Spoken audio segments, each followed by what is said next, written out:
For example, with Mark Hamill's scan set, we'd run through the 87 poses and it breaks down the face into every minute muscle movement, break down the smile into how it pulls the muscles in every direction, and that enables the guys in Serbia to recreate that movement on the head rig, which means we can pretty much get a one-to-one between the real Mark Hamill and the face rig. When there's an animation that comes in, he will always review it, and then if there's any changes that he needs to make, he'll make the change, then export that into Engine, and then it's up to myself or Forrest to review it. Through that data, we kind of build the 3D mesh that's very high and very dense. And then we basically have a basic topology that we use for all of our heads, which is our edge loops, our vert counts, our face sizes. And then we have that, in a way, morph to these high-end 3D scans, and that automatically maps all of your surface area for all your faces to the 3D data. But then once it's actually in, then that's going to be up to Stephen Bender, the animation director, to make sure that it all looks as it should. And I work with the animators in developing those motion capture animations so that they work well in the game, they're fluid, they have a good aesthetic value to it. And then I also work with the designers in implementing that, as well as the programmers, into the final product. And then all of a sudden you have this head that perfectly matches, an actor. Once you have that, we can start actually putting our skeleton on there. So one of the unique things we do is we use a muscle-based system underneath the skin. So we add a bunch of joints and muscles that deform the skin correctly as if it had real muscles. So game engines can't really handle muscles, but we use some proprietary tricks that make it work in the engine. Start with the movements, you go to the mesh, and then you go back, grab that movement data, add it to the skeleton, and now as the skeleton moves, you apply all that movement data that we got, or mocap, so to speak, and bring this topology that's now been morphed to the character's head kind of to life. And now you can start seeing them move because we got the skeletons on there and so on. Once we have that, it's time to take this kind of gray head and then actually get it into the game to be able to start applying our diffuse maps, our normal maps, gloss, speculars, subsurface scatters, kind of these maps that are generated from these character faces through a series of photographs with each its own specific purpose.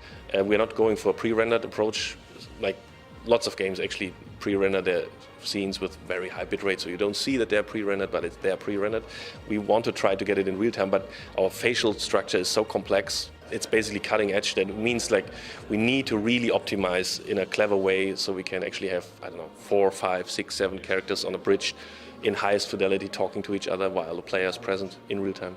As we build the pipeline, the faster it's getting. You have your animation pipeline, you have your modeling pipeline, you have your conceptual pipeline, we have our facial scan data pipeline, we have our hair pipeline. So there's all these different pipes that kind of build this system that we use to actually get from the very beginning to the very end.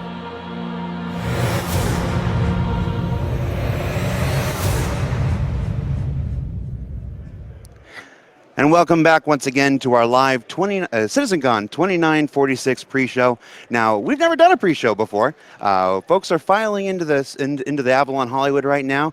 Folks backstage are making the final preparations to get the CitizenCon presentation underway, and we are going to keep you company while those last-minute preparations are underway. And keeping me company while I keep you company is lead designer of Squadron 42, Mr. Phil Miller. Yeah, how you doing, got it Phil? right. Yeah, got it right. We rehearsed before. I'm like Miller, Mellon. Now, Phil, you're the lead designer of Squadron 42. Yeah. Why don't you tell us real quick what that means? It's just keeping an overall eye on the whole game and making sure Chris's vision gets put into place. All right. Okay. Yeah, it's a real easy job. Now, no kidding. I'd like to see. All right, never mind. I'm not going to touch that one. Yeah. All right, now you've worked with Chris for quite some time. Yeah. Well, I've known him since we were 5. Since you were 5? Yeah, Chris and Aaron. Like Aaron was at 3. Yeah. And he went off to the States. Well, I did back in '86. I did a Strikers run with him on the BBC. Then he cleared off to the States. Then I kind of joined him for a while, then came back, then joined up again. We did Star Answer together. Then this came along. Now, if I'm not mistaken, it's not just you, Chris, and Aaron. It was also Nick Elms? Yeah, Nick Elms and his brother Simon. And his brother Simon. It's like the Goonies, like a Mancunian Goonies. Yeah, and all 5 of you are now working on Star Citizen and Squadron 42. Yeah. All right. So so you've known Chris since you were 5. Yeah. You've worked with them on a number of projects. Yep. You know, what? How do you get to do? Sorry, somebody's in my ear right now. Like it's you say your job is to make sure Chris's vision is made real. So Yeah, can you elaborate on that a little more? What does that entail? Oh, it's just what's handy about it is we're all kind of on because we all grew up together. We're kind of on the same wavelengths. We've got the same interests, the same tastes. So it's kind of handy because you can kind of get into his head, him and Aaron, you know, and then pass that on to the rest of the team. All right. So for Squadron 42, Squadron 42 is our single-player campaign for the Star Citizen universe, basically. What can you tell us about Squadron 42? We don't want to do any spoilers or anything, but for those of us who may be tuning in for the first time, because a lot of people discover Star Citizen through these broadcasts, why don't you give us just a quick, like a white paper, a lowdown on what Squadron 42 is? Come on, man. No, it's just the the single player experience is just huge. It's kind of like Wing Commander, moved on. It's the next step. That's we're all in that mindset. That's what we want to that's what we want to do. And it's just huge. It's insane. I was going to say, Wing Commander is the next step. It's more like, I think it's like Wing Commander with the next couple steps in many regards. Yeah. So, the next mile. Gotcha. So, do you do any work for Star Citizen? Or does the work for Squadron 42 carry over into Star Citizen? Yeah, I stick my nose in on a few of the ship designs. So, the Polaris, that was one. I had a hand in that. That was fun. That's one of the fun sides of it. You get in at the start. Gotcha. You work and go all out. All the crazy stuff you got to channel out and then. Right. And folks saw the first couple glimpses of the Polaris this weekend. I believe we'll see a couple more glimpses of the Polaris later on in the show. So with that, I'm gonna let you go. Yep. We're gonna throw it back down to Tyler Wicken, who's on the floor, and I believe he has a special guest. So Tyler, take it away, man. There you go. Hey everyone, so we're still in the lobby. It is crowded. People are piling in. I am here with none other than Captain Richard. So Captain, I was outside. I saw you at the front of the line. What time did you get here this morning? I got in at about 9:30, so that was about 5.5 hours ago. That is dedication. That is dedication. So I have a question for you. Where did you come from? Actually flew in from Washington, D.C. Okay, very cool. And so one of the questions I want to ask you is, what does the Star Citizen community mean to you? It's easily the best gaming community in the world. I have never felt like part of a community that felt more like a really huge family versus just something you kind of join in. As a Star Citizen streamer, it's been just a really hugely supportive community. So thank you to everyone for tuning in. No, that is beautiful. And so before we go, do you want to give anybody a shout out? Anybody at home that's watching? Hi Mom. No, but I just want to say thank you again to everyone who supports not only me but all the other Star Citizen streamers out there, and of course Death Squadron. Fantastic. So we're going to go ahead and shoot over to another video to take another look at a year in review, so check it out.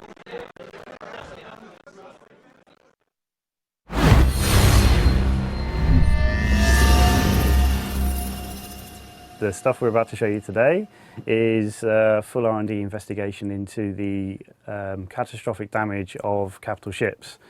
There's some very specific milestones and goals that we try to accomplish with this, because there is a high-level plan to have fully explorable dead ships, not only in space but also on planet surfaces. The idea behind the R&D work was initiated, shall we say, from a key point in the story. It was something that I wanted to kill two birds with one stone. So we know we wanted to achieve these things for the PU, and why not try and do the same for some parts of the story. So the starting point was, we've obviously got a lot of capital ship material that we can use, ranging from the Idris to the Javelin to the Bengal. The key point is that we didn't want to have to recreate everything from scratch. So you could, for example, take an environment or a ship and go, okay, this is 100% damage now, and start again. You would get a very good result that way. But what we wanted to do is we really wanted to push strong reuse of existing assets, simple shader swaps, and full full use of VFX and lighting to push a mood and a feel into these areas. By default, when I went around a lot of the different departments and I spoke to them about the catastrophic damage, the default thought that comes to everyone's head is it's on fire. Everything is burning to ashes and no one can escape or get out or get in, and that's great. But if you study real-world reference, such as aircraft carriers, big ships in the ocean, oil rigs, they have very advanced fire retardant systems that's more than capable of essentially putting catastrophic fires out, so fire crews can get in. And not only does that kind of make things accessible, but it also kind of opens opportunity to have lots of wet surfaces that we can then, with the light going out, play with very kind of clever lighting techniques to try and like kind of push a mood that we're after, which is dark, dead, slow. It should kind of work. The environment that you're used to should now be working against you. So these are the things that we're trying to create. As mentioned, first we looked at a lot of real-world reference, such as oil rigs, large structures that can put themselves out, like aircraft carriers. Obviously, that's not enough. There's a wealth of films and reference that we can kind of look at and pull inspiration from. I'm lucky enough to have worked on some of those, so much like the cat. But the real kind of mood and feeling came from a lot of kind of Ridley Scott stuff. And if the wheel isn't broken, I don't believe in fixing it. So we had a lot of inspiration from IPs such as Alien, Blade Runner, all the 80s classic sci-fi films, shall we say. I hope that gives you an insight into the work that's gone into the R&D for the catastrophic damage effects. It's a huge collaborative approach between a lot of departments, not just art, but also Ali and his team and Mike and his team with the VFX. Seeing everyone come together to kind of produce these results is awe-inspiring, and I hope you liked it. Hi. So for the last couple of months, the graphics team have been working on a bunch of features to improve the quality of the lighting, predominantly so we can get some better visuals in the downed ships or the crashed ships. This mainly comes down to improving the particle lighting and for our VFX team, which we've added some volumetric features there to really make it stand out, especially when we've got all the fog and other effects going. And the other part of what we've been working on is to improve the bloom and lens flares to give a better glare when you look at these bright lights, which we get in these very dark and broken ships. When you think of a derelict or crashed spaceship, probably one of the first things you can picture is the atmospheric lighting, with shafts of light in the smoky, mangled aftermath. So it was clear that this would be an area of technology we would need to focus on to achieve that look. The first improvement we wanted to make was on the lighting of our particle effects. Previously, they had used their own lighting system, which didn't support many of the usual features of our lights. So for example, we'd be missing crucial shadows, or the brightness of the lights would be incorrect. The rest of the engine, however, uses a system called tiled lighting, which can efficiently cope with hundreds of light sources. And so we adapted this system so that we could use it on our particle effects too. And this really helped us tie the particle lighting in with the rest of the art much better. However, because particles are really just approximations of volumes, we decided to go one step further and apply volumetric lighting by sampling the lighting many times across each particle's volume. This gives every light the ability to cast light shafts within every particle effect. The other big change we've made is to improve our bloom and flare effect, which simulates the glare and bounces of light you get due to the imperfections within a camera or the human eye. There are generally two approaches to flares, artist-driven and procedural. CryEngine's base flare implementation is artist-driven, and blends and distorts many textures on top of each other to create complex flares that can look great in the right conditions, but also aren't physically based and so don't simulate the actual light shape or respond correctly to other effects such as depth of field and motion blur. Procedural techniques, on the other hand, are generated by code purely based off the higher dynamic range image data, and therefore give accurate highlight shapes and respond to other effects as expected. However, procedural techniques usually look quite simplistic due to their cost. So we came up with an efficient method of generating physically based flares where each individual element can be customized to exhibit a wide range of physically based distortions and color shifts, yet the whole system still runs faster than our previous system. So hopefully you can see the benefits of all the new tech, and hopefully it'll be with you soon in the next few weeks in the next release. I've been working on the sound design for the ambience inside the Idris. And specifically, the last few days, I've been working on the various damage levels across the ship. So from 10% damage right up to 100%. And today I'm going to show you the more extreme of those damage states, and that's the Idris on a really, really bad day. So here we are on the Idris, and obviously looking around, something pretty catastrophic has happened. So this is the audio design for a very damaged, crashed in fact, Idris, and we'll fly through the level now, nice and slowly, so you can soak up the ambience, and I'll keep the chat to a minimum.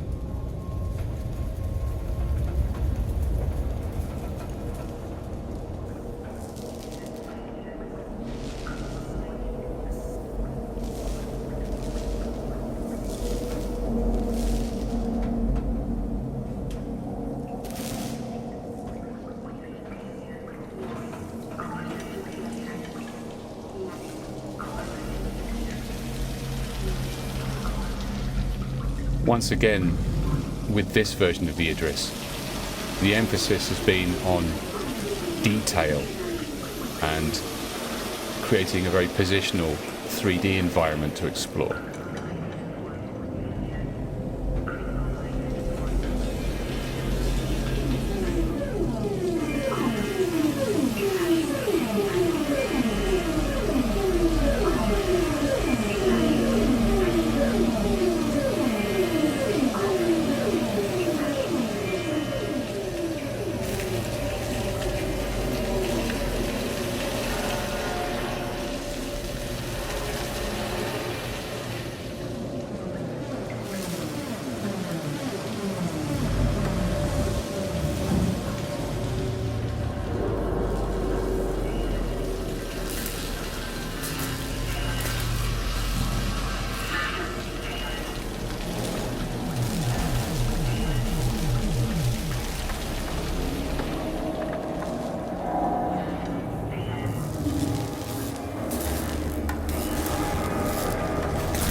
And this approach of using hundreds upon hundreds of individual sound spots to create the audio environment does give you this sort of 3D positional thing, but it gives you a great sense of depth.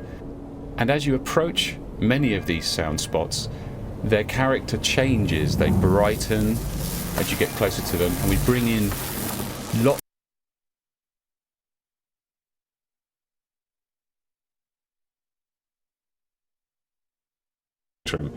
on board the Idris on a good day. And you can hear that it's a pretty serene experience. It's a calm, gentle ambience. The ship's humming away nicely.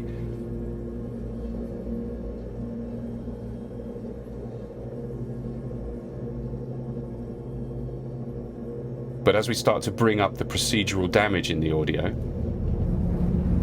things start to rattle and hum, and the ambience changes dramatically. The whole feel of the ship changes. Much more tension. These electrical boxes on the wall rattling and vibrating in different ways. Again, reflected in hundreds of sound spots across the ship, but all have this dynamic character which morphs and changes to reflect the health of the ship.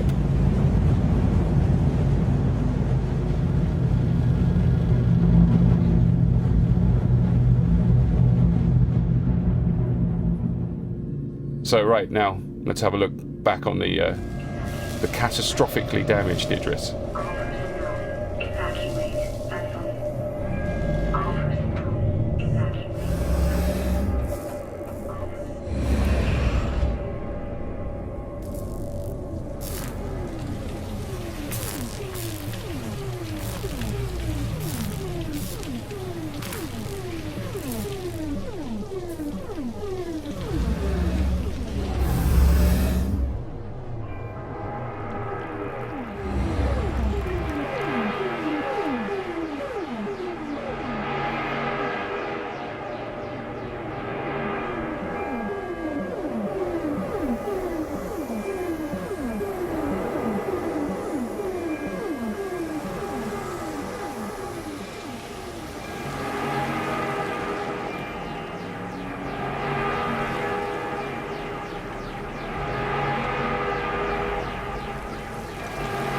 Let's take a quick look behind the scenes. So here you can see we've got some emergency fire sprinkler sounds, and there's a particle system right here, and that has a sound of the sprinkler associated with it. But here on the floor is an auxiliary sound that is the sound of the water drops splashing and hitting other surfaces. So, you know, there's these different dimensions to even simple ambient sounds such as a fire sprinkler.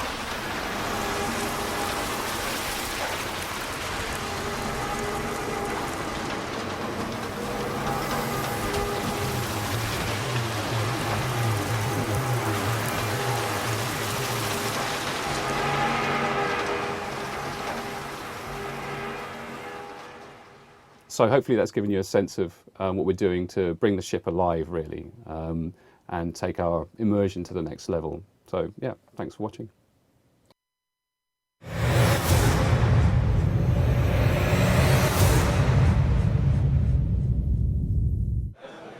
Hey guys, we are still in the lobby. We hope you can hear us okay because it is loud. This place is crowded. So I want to introduce you guys to a couple guys that I just met. First off, Trip Rodriguez. And Clifford, aka Miku. Awesome, fantastic. Now we can't skip this. We got to touch on this. What are you wearing, my friend?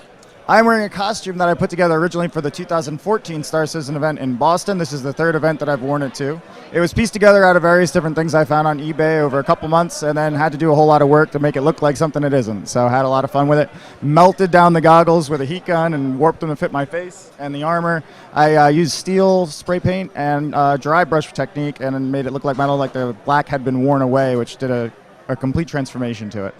That is awesome. That is badass. Now, what I want to know from both of you guys, we'll start with you, Clifford. What does Star Citizen mean to you? It means finally being able to explore the vast universe I've always wanted to explore and find my fortune among the stars. That's beautiful. And what about you, Trip? For me, I think it's the same thing as a lot of us. It's the realization of that childhood fantasy of being in Star Wars or in The Last Starfighter. And for me, The Last Starfighter really resonates on Star Citizen because I've been playing space video games since I was, I guess around 10 years old.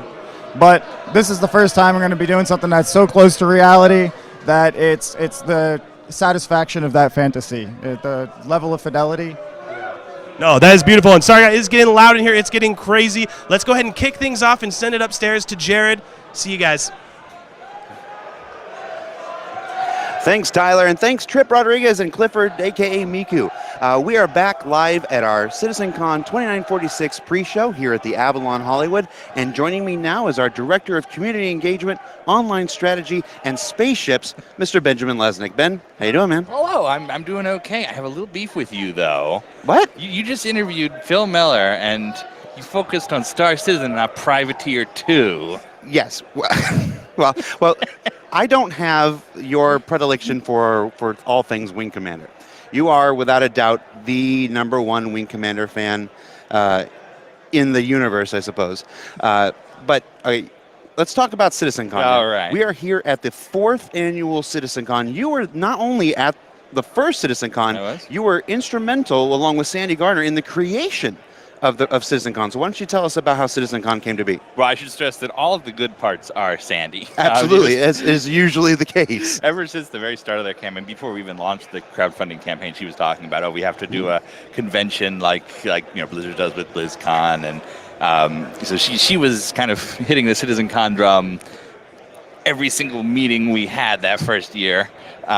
Meanwhile, Pete Mackey, our first hire in Austin, and we just really wanted to show the Wing Commander movie in 35mm at the Alamo Drafthouse, which is this incredible theater downtown Austin. And somehow our desire to get the company to have like a night where we did that meshed with Sandy's want to throw this event for the fans, backers, and it became the first CitizenCon. So we actually went. It was a 2-part CitizenCon. We kicked off at the Alamo. We did a presentation. Just boo, boo, boo, boo. They're booing down there. So I'm sorry. Continue. You're going great. So we had the presentation just like this. We showed the Wing Commander movie, and then we had the fantastic night at this bar, the Hangar Bar, I think, in Austin. Right. And now the second CitizenCon was actually right here in the Avalon Hollywood. Right here at the Avalon, yeah, although it seems a lot bigger now. Does it? Yeah, I was thinking it seems a lot more, I don't know, open. I don't know. I don't know where to go with that. It seems exactly the same size as it was before me, but maybe I don't know. So Avalon Hollywood and CitizenCon 2940. I was supposed to say 2944. I'm totally in fiction here today. So the second annual CitizenCon. It was 44. This is 46. Yes. So the CitizenCon 2944 was right here in the Avalon. That was where we showed, if I'm remembering correctly, the very first approach to ArtCorp. Was showed at that CitizenCon. Sounds right. I got to be honest, a lot of these times I'm so anxious that I'm just backstage, like, nervously hoping it goes well. So I missed the actual presentation. Yes. No, that's me being up here, not back there. So yeah. So the second annual CitizenCon was right here in LA. Last year's CitizenCon was in Manchester. I didn't make it out to that one, but it looked like it was an incredible event. Under a Concorde. Yeah, they did it in Air Museum. It was a fantastic venue. Gotcha. And then at that CitizenCon, we showcased our first look at Squadron 42 with the Morrow tour, stuff like that. And can I convince you to spill anything about what we're seeing this year? I can't spill anything. I mean, you should leave that to Chris Roberts, and I think we're going to see the next evolution of Star Citizen tonight. They've got a demo that. It's pretty incredible. I've seen it when it was incredibly broken, and it was pretty incredible. So just getting better. I saw it when we were doing the calibrations, and it was pretty amazing. So Ben, we're going to let you go. We're going to throw it back to another video. I don't know what we got up next, but Thomas Hennessy in the control room. Let's take it away. You know what we should do? We need to thank the backers because we haven't mentioned them yet, and they have just been incredible. There's just so much energy here that I wish we could get across. Just walking outside and having people come up to you and shake your hand and absolutely tell you how excited they are. The last two nights of fan meetups. Last night at 33 Taps right across the street, and then the night before that in the Arsenal Law. It is absolutely overwhelming. But yeah, with that, we're going to throw it to the next video, and then we'll come on right back. So guys.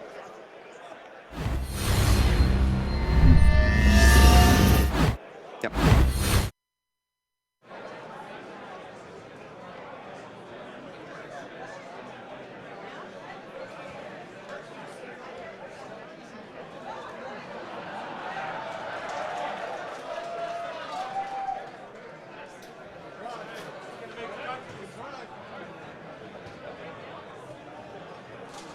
Hey guys, sorry about that. It's a little trouble hearing in here because it is packed, it is getting loud, it's getting crazy, the party continues. The house is packed, we're going to be starting soon, but before, I want to introduce you to a couple guys who you probably already recognize. So first off, who are you? Hey, I'm Ben Newsbaron, I'm from Dallas. Awesome, and you? Jill getting money from Chicago, Illinois. Awesome, and have you guys been in town did you guys fly in yesterday, or when did you guys get here? A long time for TwitchCon and stayed through here. Okay, and you? I've been here since Thursday. Okay, awesome. And so I got a question for you guys. What does the Star Citizen community mean to you guys? It's a family of really, really talented individuals who all get along so well. Just the passion and support that these guys have. You know, after seeing and hanging out with these guys, these are the most lovable group of guys you could be around. They're so supportive and so awesome, and I just love that about this community. Awesome. Well, I'm happy to have you guys here. I hope you guys enjoy the show. So let's go ahead and kick things to another video. We'll see you guys soon.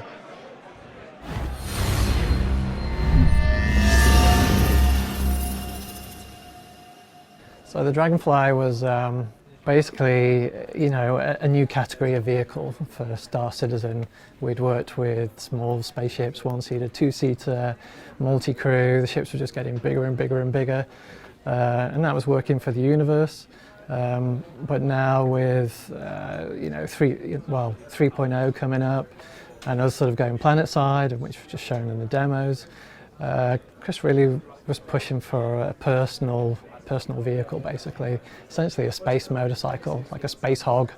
And so with that in mind, the Dragonfly is kind of like the perfect candidate, because its styling is a little bit, it's a little bit lowbrow, it's quite mechanical, especially, we've just been dealing with the Caterpillar, and so, we work with those requirements, and the design team, with their brief that they gave us, they want something small, something that can hover above land, something that also can fly in space, so you can just boot it out of the back of your freelancer.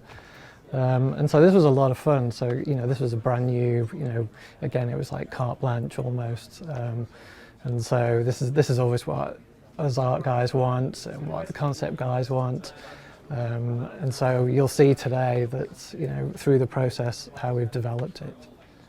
This ship was interesting to design first because it's small, it's allowed it to go everywhere on ground, on planets, and we can also go in space with it, so it has different functionality, contrary to some other ships that are bigger or different. So the Drake manufacturer is also interesting because of this kind of low-tech industrial look. So it was also a challenge to try to do something iconic, but with a not too design bike. So it was really interesting to do. So the Dragonfly was challenging at times purely because there's so many kind of exposed components to it. That basically means that it becomes a lot more kind of expensive as an asset. With a lot of the bigger ships, you can hide components away, whereas with the Dragonfly, everything's exposed. So you have to model everything. There's no smoke and mirrors here. Essentially, when I get given the model from the guys in the art team, my job is essentially to start breaking that down into the separate items such as thrusters and all the general parts of the ship itself, such as the nose, the body, and beginning to break them to make them detachable and add damage effects and things like that.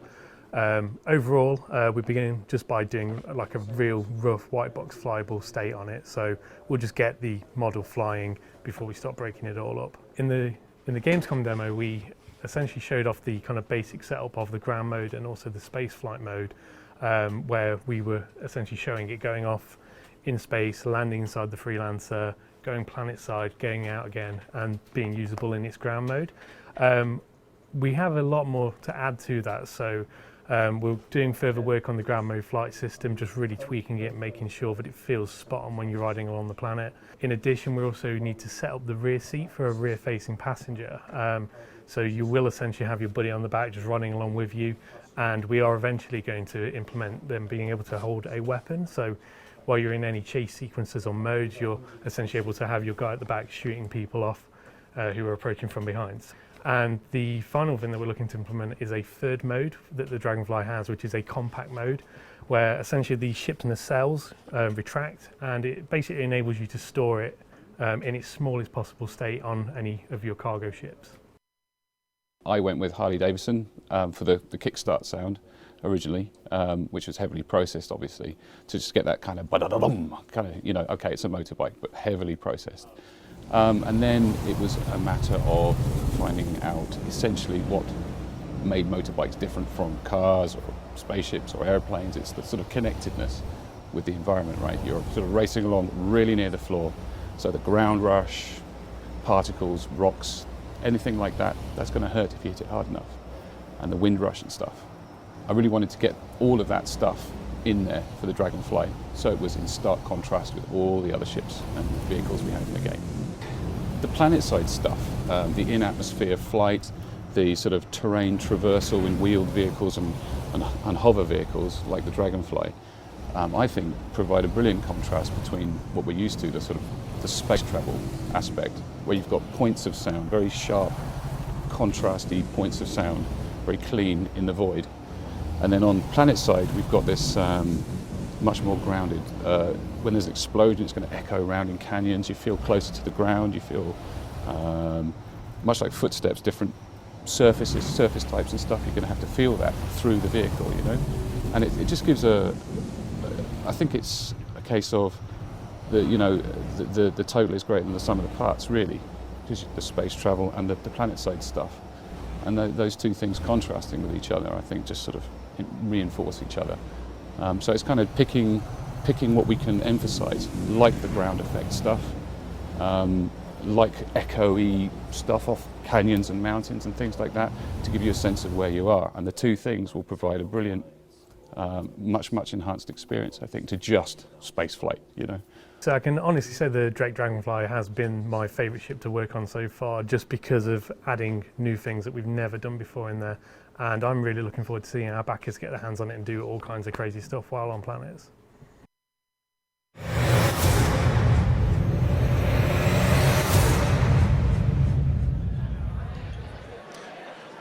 Hey Hey everyone, we were about to kick things off, but before we start, I want to stand here and talk with Ken Shadow.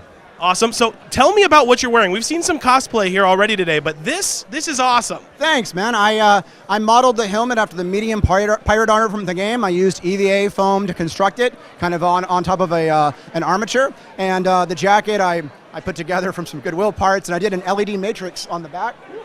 Yep.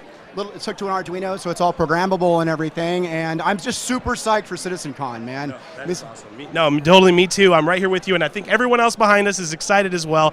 We're about to kick things off. Is there any last-minute shout-outs you want to give before we send it up to Jared? So, Guard Frequency podcast.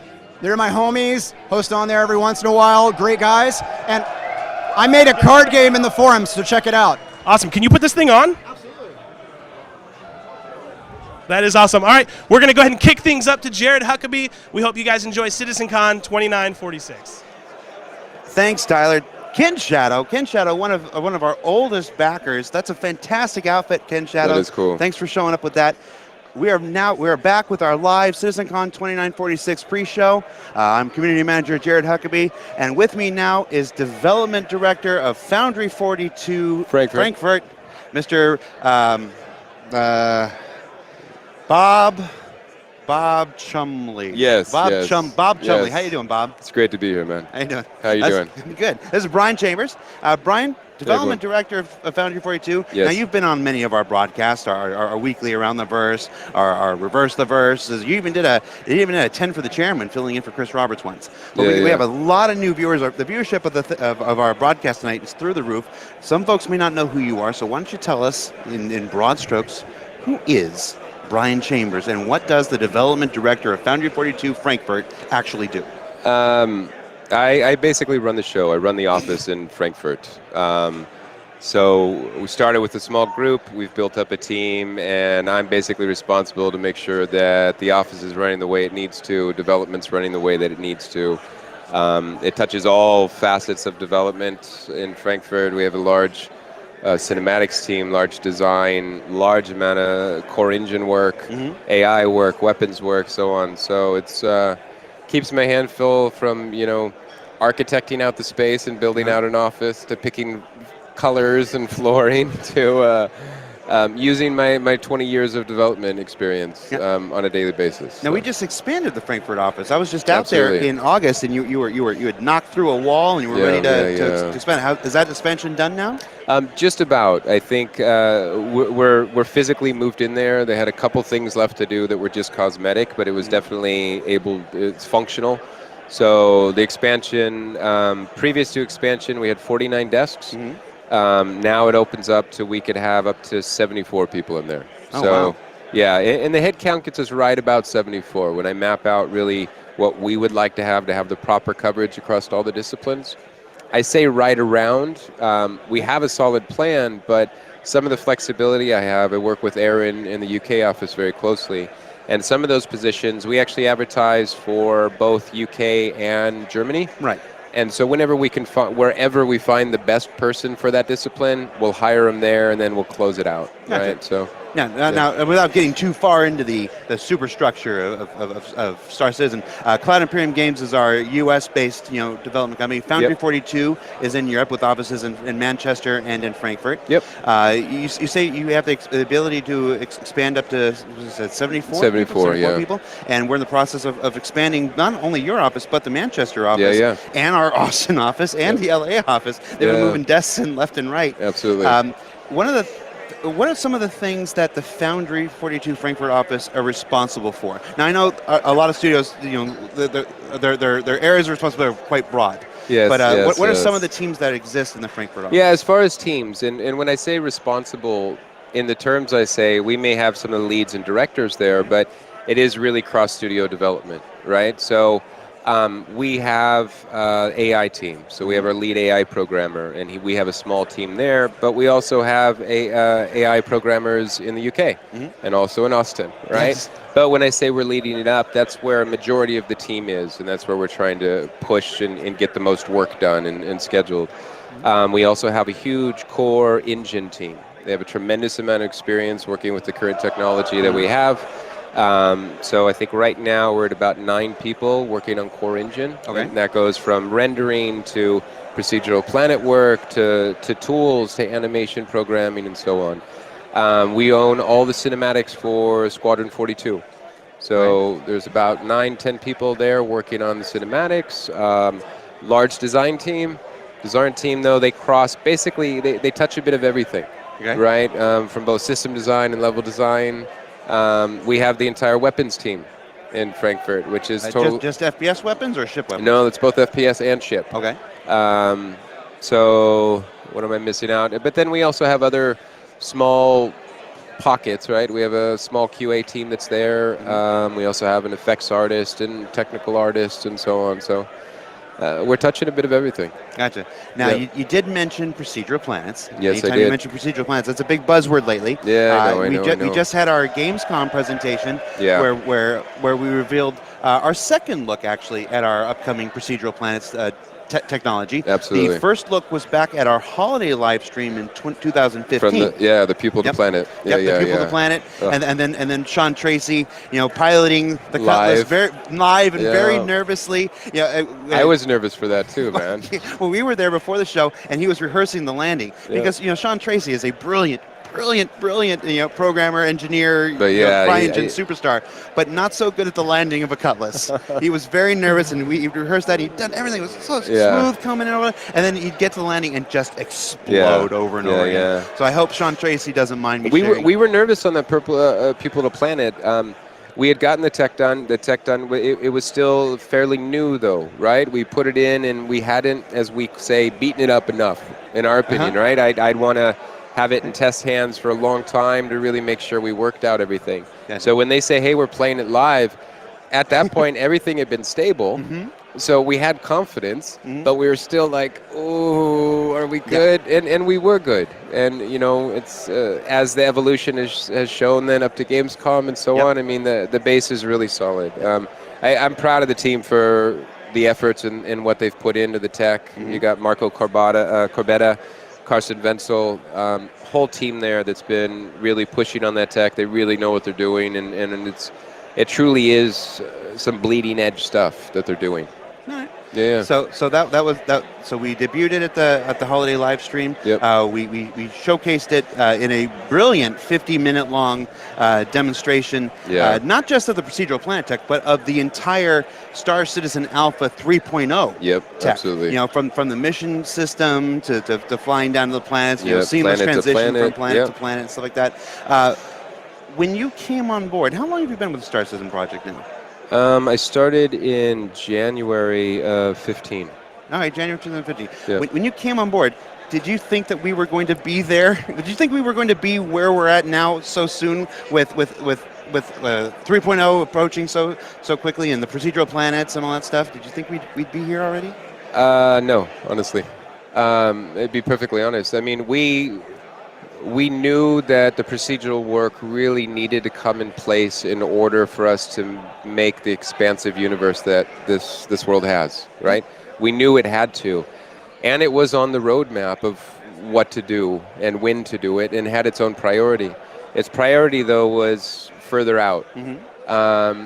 We kind of in the shadows in Frankfurt, kind of hush-hush, and a couple guys, primarily Marco Corbetta, grabbed it and said, hey, I want to do this.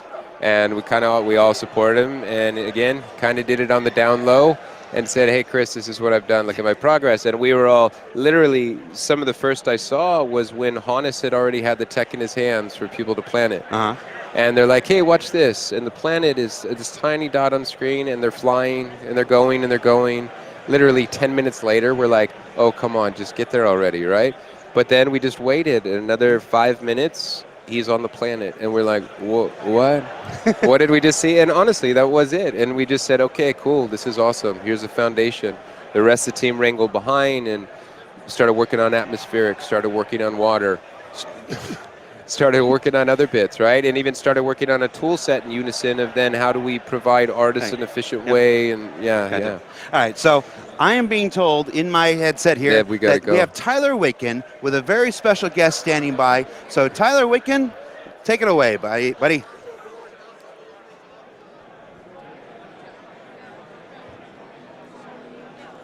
Hey guys, we are just moments away from the start of CitizenCon 2946. I just ran into this guy. This is Commander Shepard, 07, guys.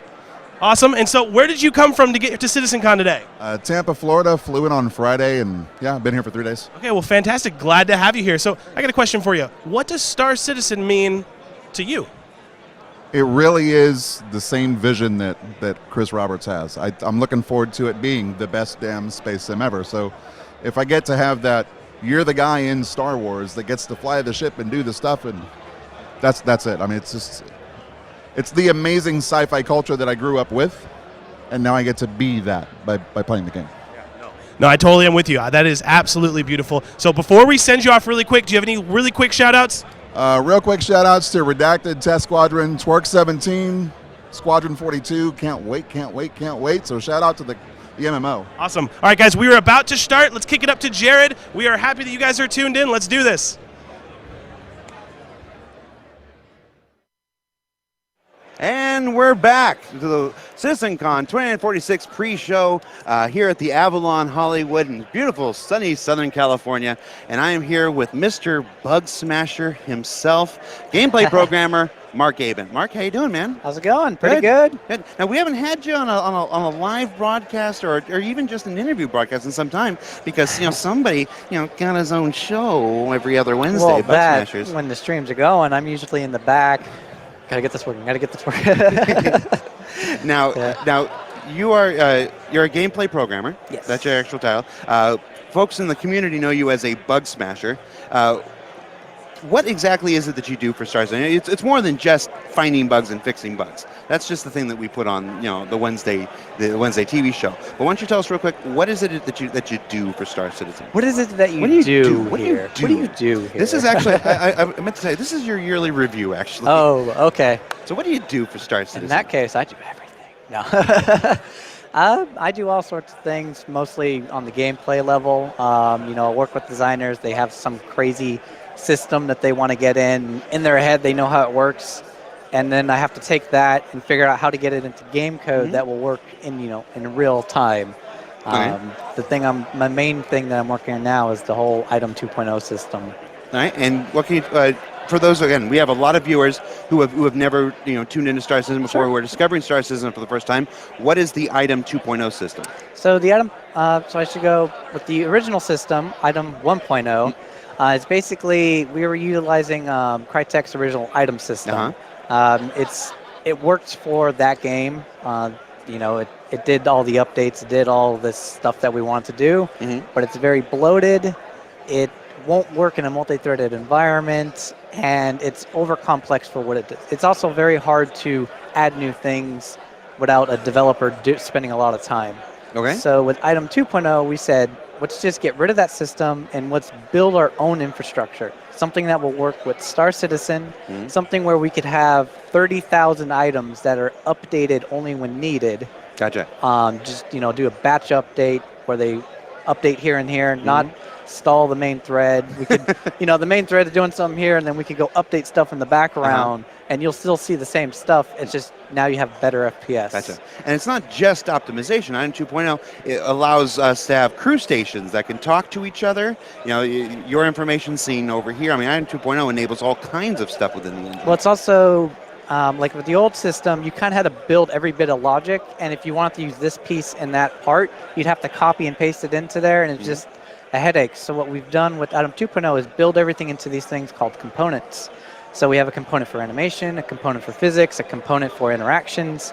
So all designers have to do is go, I want physics, I want animation, I want interactions, stick them on this item, and they can determine how it works. So if you want to build like a station, you get the physics and all that stuff. You get maybe the gameplay logic that controls what the station does and how it controls things.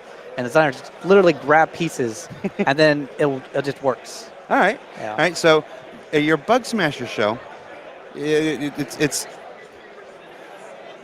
episodes are only 20 minutes long.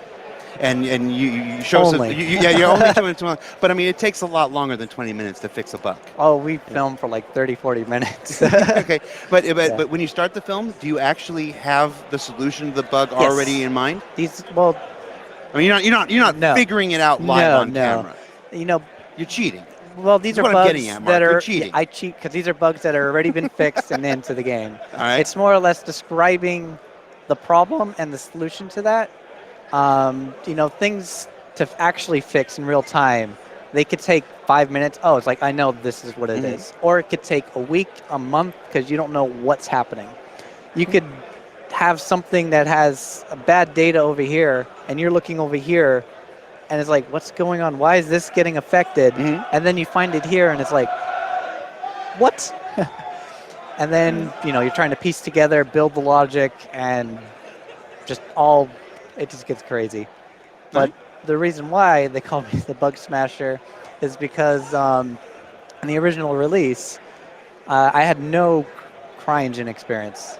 And none when I started on this project. Okay. So we had to get like all these things, and things were broken, and I didn't know any of the systems. So I was like, just give me the bug, I will dig in and find it. So I would spend hours figuring out how things would work, and that's how I learned the engine. and on our dime. And on yes. All right. Well, I think it's worked out. We love having you here. I love it. And we love the Bug Smasher show that comes every other Wednesday. So with that, we're gonna let you go, guys. We are still proceeding with our CitizenCon live pre-show, folks. Things are just getting underway. I'm hitting my ears that we're close. We're getting closer. But right now, we're gonna throw it back down to Tyler Wicken on the show floor with another special guest.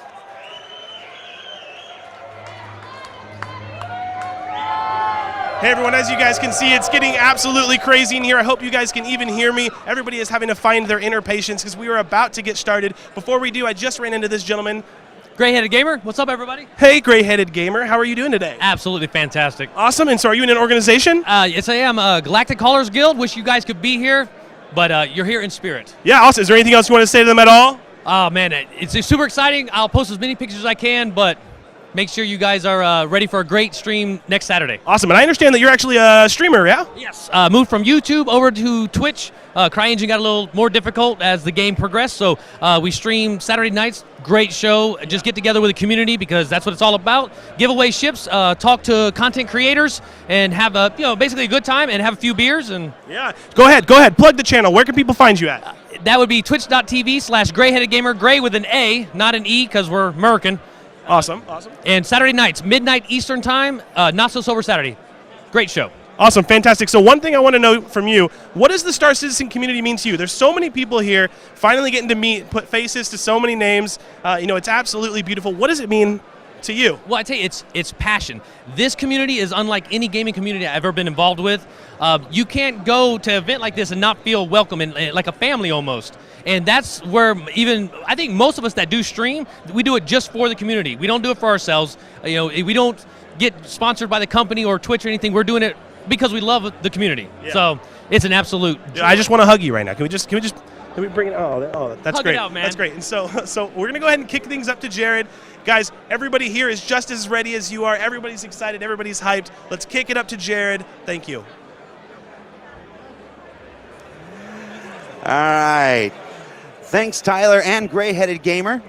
Thank you so much. We are back with our live CitizenCon 2946 pre-show with Senior Writer. Hello, Senior Writer. Why, Will hello. Weisbaum. How you Yes, doing, man? it's great to be here. CitizenCon 2946 or 2016 outside of lore. No, 2946. We are strictly in lore. We're all about the immersion. Come on, man.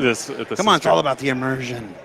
so Senior Writer, not just on Star Citizen, but on Squadron 42. On the entire project. On the entire project. So what does a Senior Writer do? Like we have a lead writer, that's Dave Haddock. Yeah. And we have an associate writer, that's Adam Weezer. What is a Senior Writer? I'm the delicious cream filling in between those two other writers. You heard it here first. Will Weisbaum, the delicious cream filling. I work closely with Dave to help fill in all the narrative and lore needs for the... Oh, we got very excitement happening on here. Let's go now live to the No, that's not. Don't do that. So from anywhere from working very closely with the designers and the artists to come up with, I like to think of us as kind of like a triangle of creativity there. Like design has an idea for fun gameplay element, art has a great idea for a cool location, and we have an idea for story. And sometimes it all starts from a different point, but we all come together somewhere in the middle and it works out great. All right. Yeah, just now on Friday we were having a costume discussion with the art team about what some of the NPCs in 3.0 are going to be wearing, and that was a lot of fun talking about the different planets and how do you go down and what's their feel of them, but also how to make it realistic so that they all shop at the same store kind of thing. Like, you know, it's if you go from LA to New York, there's some differences, but everyone still wears Levi jeans. So kind of thinking about like a global approach that way. So that was a lot of fun. And so stuff like that is happening all the time, and it's one of my favorite parts about being on the project is I never know what I'm going to do day to day. Gotcha. So, Are you involved at all in the quest creation and in writing the lore of the story? Yeah, definitely. We've been doing a ton of meetings now with the Persistent Universe design team, trying to figure out some more of the missions. It's very exciting here. It almost feels like they're cheering for me. Yes, Are they? Yes, they're cheering for us. They're cheering for us. Right. So you write the missions. I want to pitch you a mission, all right? Oh, yeah. All right. The player goes up to a console. Okay, yeah. You know, he triggers the console and it says, hey, I've got a mission for you. I've lost my keys. I don't know where my keys are. Could you find my keys? And it says DL. And you accept the mission, and right there on top of the mission terminal are the keys. the thing goes, boop, they're right there. And you just grab the keys, and then you turn it in, you just drop it in a slot. You complete the mission, entire mission, from getting it to fulfilling it to turning it in, all right there at the thing. You find my keys. Can we make that happen? Yeah, that sounds great. No, that's in. Right. I've been pushing to allow you to work as a singing telegram in the universe. I think just to have like Hello, a birthday my baby. wish. Hello, my honey. Just to have to Hello, go my somewhere. dog. Yeah. All right. All right. All right. So let's see if we can throw it to Tyler Wicken here. I understand Tyler Wicken's got another guest down on the show floor. Hey, Tyler, take it away.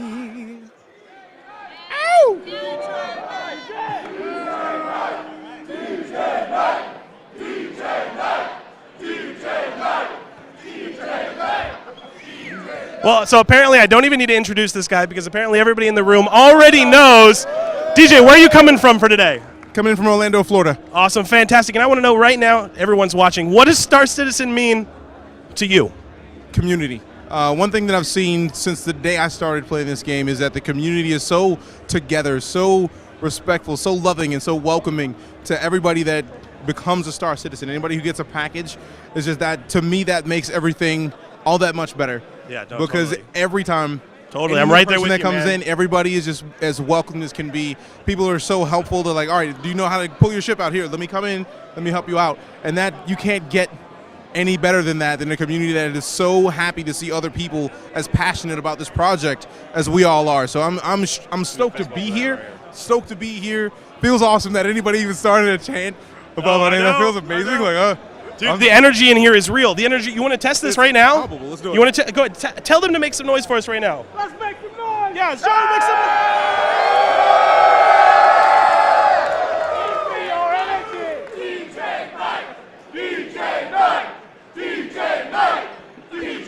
All right, guys, we're going to go ahead and kick it straight back up to Jared Huckabee. Thanks, guys. DJ Knight! DJ Knight! DJ. Oh, I keep we're waiting live. for the We're live. wrestling match to start. We're live. All right. Someone is going to come off the top rope. Can we? Can we do that? Can we do that? It's not do too a far. flying elbow off the top rope. Yeah. All right, we're back with our CitizenCon 2946 pre-show. We are now here with tech designer, Tech designer. Mr. Calix Renault. Calix, how you doing, man? I'm doing pretty good. I'm really excited for tonight. Yeah. Well, yeah. Yeah. Just me. I'm the only one who's feeling I'm any sure you're emotions the only person excited at the for moment. what we got going on tonight. You know. Now we've talked a whole bunch of times. Yeah. We've talked many times. We go way back. I actually know your name. Yeah. What's my name? Jared? Close enough. All right. Now, you're a tech designer out of our LA office here. Yes. For all the new folks who are watching at home, what does a tech designer do as relates to Star Citizen Squadron 42? Well, design is always tricky because no one really knows what designers do. What it comes down to is that a designer will dream up exactly what you'll do and then the way you'll do it.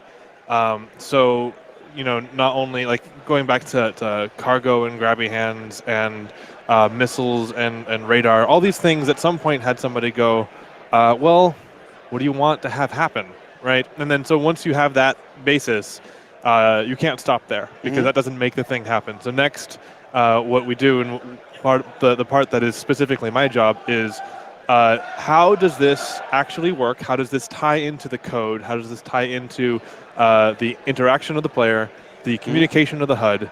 All those things have to come together or else the thing doesn't actually work. Yeah.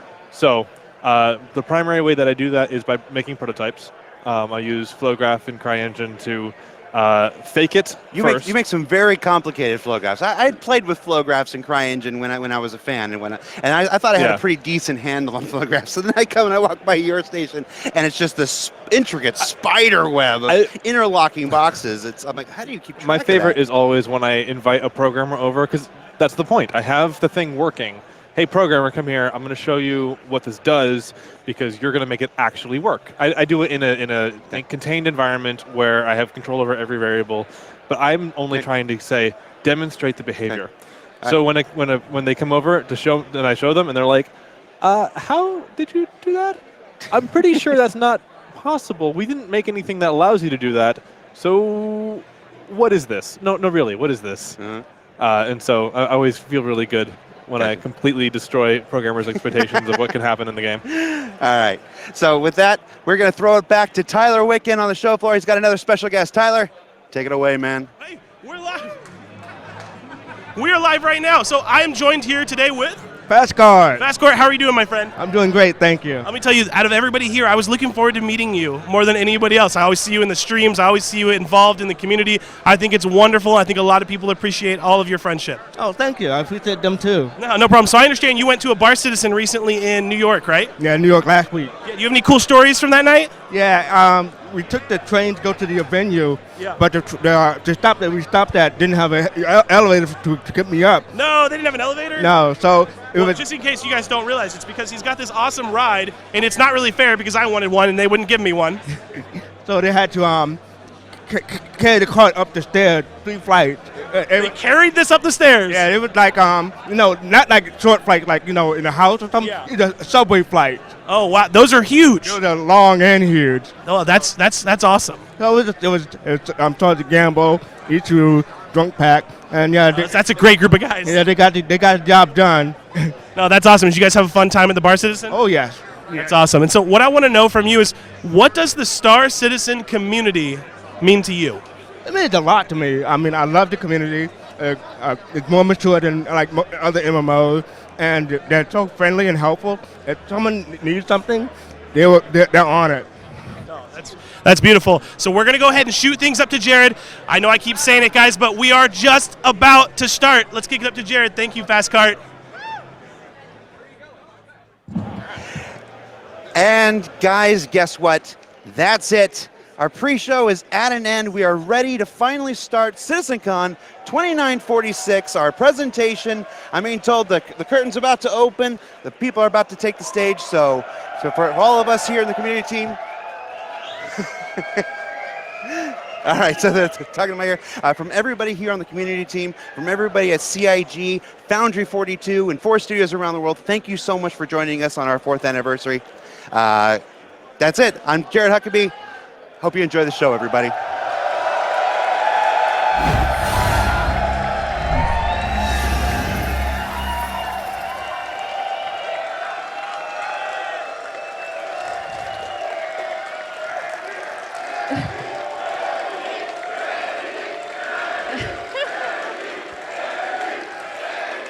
Good afternoon to everyone here. If you're here at the show and you happen to see Nick Elms after the show, please buy him a drink.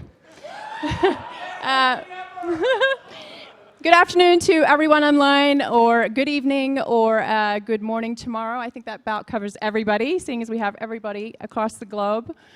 Thank you all for joining us here, and welcome to CitizenCon 2016.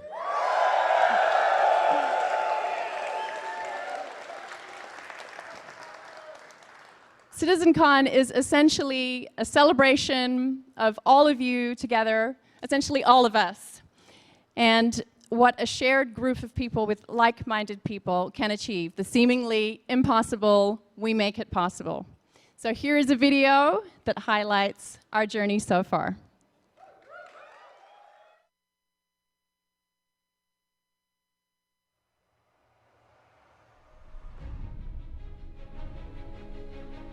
My name is Chris Roberts, and I would like to build a universe with you. Before even the campaign, before even Chris's GDC announcement, he had this idea of like wanting to create a place, because he knew that there was going to be a long time in development from the crowdfunding to the actual release of the game. And so, foundationally very early on, wanted a place for the backers and the fans of Space Sims to be able to get together and talk and share stories about games that they love and talk about stuff. The haven, to find kindred spirits who share the same love. The Star Citizen community means, pretty much everything to me. That was why I got involved in this project. And it's what energizes me, everyone I work with, I think everyone in the company. I really always wanted to build a game that sort of put me in one of these worlds and let me adventure, but I wanted it to be in a way that I sort of went around and really felt like I was in the world. And so up until then, that was sort of the things that I sort of felt had been missing from a lot of games. Chris had this really big vision for a big world, and so while he was still creating that, we were creating the community website, and we were interacting with all of you guys, and it just kept building and building. The community that Star Citizen has developed over the past 4 years has devoted thousands of hours into making sure that Star Citizen becomes the best game it can possibly be. It really proves what we can achieve without a publisher. You've got that brilliant, immediate communication, back and forth. The backers and the subscribers are with us, so they're not in studio with us, but we really feel that they're with us. And it's been fantastic. It shapes what we're doing every day. People look at it, take note of it, and everybody's opinion matters. We read the forums, we read the comments, and that feedback is also felt. Just from them playing, that's giving us a tremendous amount of information. You're sort of sharing stuff almost daily and getting feedback, and you're riffing off what people are sort of responding to. And I think there's an energy that comes with it. They're waiting for cool stuff from you, their hopes and dreams are with you, and you kind of want to not let them down. We just want to make the best game we can. We want to make something which has never been made before, and we're not prepared to compromise that vision. This is the fourth CitizenCon since we launched in 2012, and it's quite a great opportunity to reflect for a second how far we have come. We started out with 12 people, Chris, Sandy, myself, Ben, and a few other volunteers. After adding Los Angeles and Austin, really ramping it up in 13, we added Manchester in 14, we added Frankfurt in 15, and now we are at 360 developers and support staff in all these locations, all thanks to the community having given us this incredible opportunity. I'm not aware of any other area, whether it's in games or elsewhere, where this has been done and where an organization like this could be built strictly on the basis of this fan and community support, and it's just absolutely great. We do events with the community all the time. Backers are there, they're hanging out with us. They're telling us how excited they are about what they've just played, how excited they are about the work we've just done, how excited they are about work that they've seen partway in development, right? That's all stuff that the team gets energized and pumped up about. At Gamescom this year, on the show floor in the convention, we had hundreds of thousands of people over the course of the week come and see us, and we were exposed to that, and we had people lining up for 2 hours at times just to play Arena Commander, see what was already playable in the game. There's people all around the country and the world that I would not have had the luxury of meeting and befriending if it wasn't for Star Citizen. As I followed the game and as I brought it into my streaming career and got to meet the community, all of it just kind of kept snowballing. To me, Star Citizen means freedom. Freedom from publishers, freedom in gameplay, freedom for many to live in an online universe they have been wanting for decades. Test Squadron, it's a fantastic community, and that really is what it is about. We're just a small slice of the greater Star Citizen community. Once they started being able to walk around, I think they started to really recognize the possibilities of what was happening. Star Citizen is a chance to finally get to be an astronaut without having to be good at math. I decided to try out racing tech. I think it was the Mustang Gamma, and I played one-handed, so I had to use voice tag. And it took me a while to get used to it, but eventually, like by the 5th or 6th lap, I was getting the hang of it, and it was really enjoyable So I'm really happy that Star Citizen allowed people like me to enjoy the game. We got into a 20-minute dogfight until he was too damaged, and I ended up chasing this guy to about 3 different comrades before he went to Port Olazar. And since it was a neutral zone, the only way to get the kill, I went blades out and went for the ram. Actually took off on a few different ships and flew to the backside of a moon, and it was actually kind of cool seeing the dark side of the moon. But also when we cruised around and we slowly saw the sun just coming across the horizon, and to me that was kind of a really beautiful moment. Typically in development, us devs were locked in a room for building for years, right? Without much visibility, without much feedback on really what we're doing. With Star Citizen, we're so open with the community and forward-facing. They see what we do. To get that feedback from people, to get the appreciation of the work and the effort that we're putting in, that in return drives the team.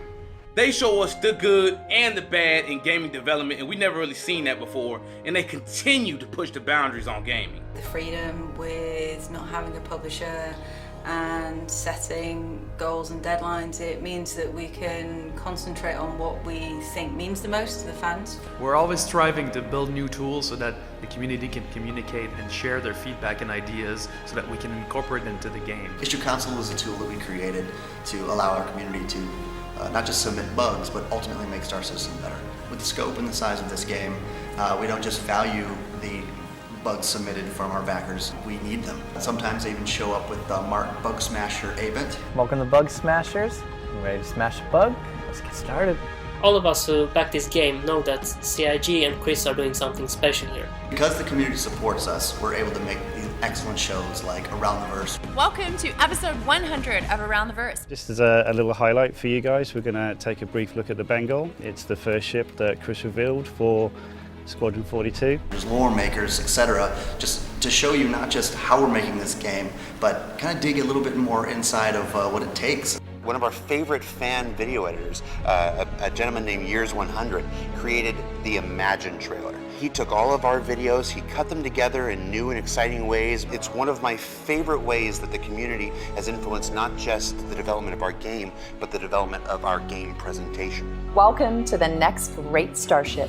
The Next Great Starship was a show that we put together because they actually wanted to get involved and make a ship for Star Citizen. So these great pieces that not only got integrated into our game, but also into our team. We have some of the guys from Next Great Starship are actually on our team today, continuing to push the envelope on every spaceship you see that goes into Star Citizen. Star Citizen is a dream that thousands and thousands of people across the world share. The most immersive and diverse space game ever created. A game that can change the way we think about gaming in general. Everyone has given their thoughts, everyone has given their ideas, and everyone is so friendly. I would like to thank all of you guys, everyone, potential backers, fans, everyone for the incredible amount of support, because we couldn't have done it without you. I want to thank the community. You have made this job so rewarding.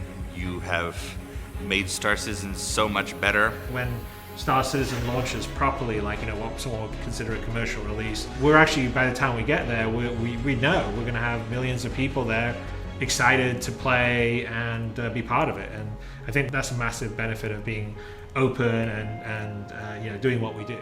Star Citizen is and always will be more than a AAA game, so much more. Please raise your hand if you have made at least one heartfelt connection with another human being while being part of this project in any shape or form. Please give up a smile for one memory on Star Citizen that has absolutely made your day. I am a Star Citizen. I am a Star Citizen. I'm a Star Citizen. I'm a Star Citizen. I'm a Star Citizen. I'm a Star Citizen. We are Star Citizens. I am a Star Citizen. And I'm proud to call myself a Star Citizen.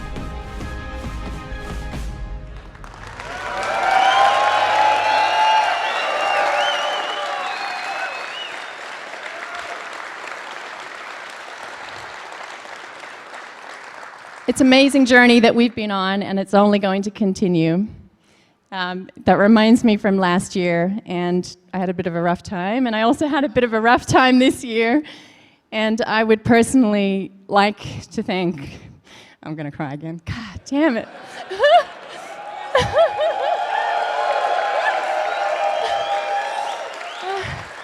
I would personally like to thank all of the community, because if it weren't for you all, I don't know how I could do my job.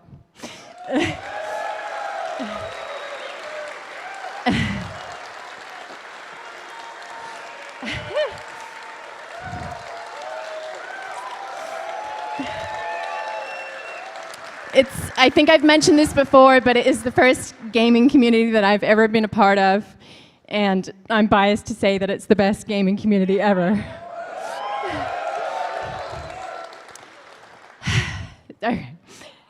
Okay. And now my mind's gone completely blank. I would like to give a shout out to Rico for creating barcitizen.sc. I remember earlier in the year, Alexis and I sat around and I said, I really want to, because there's 1,000 people here, but we have hundreds of thousands of fans all over the world in every single country. And so Alexis and I came up with Bar Citizen, and we kind of had to make it select because, we had so many. And Frankfurt, give it up for Frankfurt, they had like 200 and something people respond. So we had to do 3 Bar Citizens. So Rico has created barcitizen.sc. Within 3 weeks, we've already had 27 Bar Citizens around the world. Some of them going on tonight. So if you'd like to attend one of those or host your own so that everybody around the world can hang out together, then check that out. Oh, no, okay. Sorry. Oh. In other community news, the referral program that we launched last year, we've actually had 2 fans who have got 1,042 new backers into the game.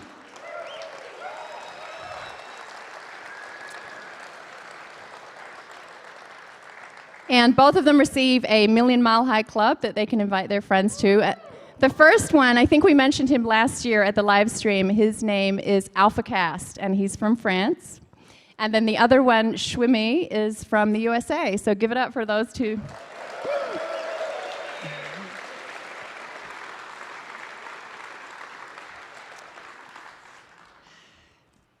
Before I hand over to Chris, I would like to thank all of our volunteers. Where are our volunteers? Can you raise your hands?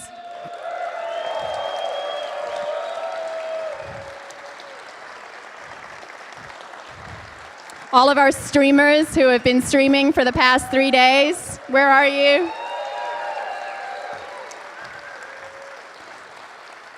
And then an appreciation for all of our staff who have been working around the clock. Chris, would come home pretty much most nights this week at 3 o'clock in the morning, and I'd ask him how it's going. So, yes, exactly. So props to all of our staffs and our contractors from around the world.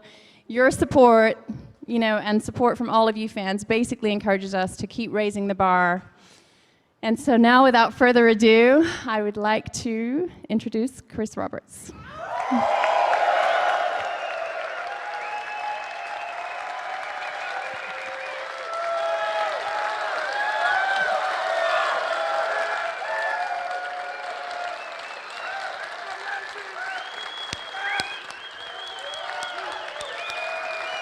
So, really, I should applaud you. I mean, we made that video for you guys because that is genuinely the way that everybody at any one of our studios and everyone that is at partners like Behavior or Turbulent feel, because we would not be here, we would not have the opportunity of building the game we are, pushing the boundaries we are without everyone that's in this community, in this room, that's in the community around the world. So,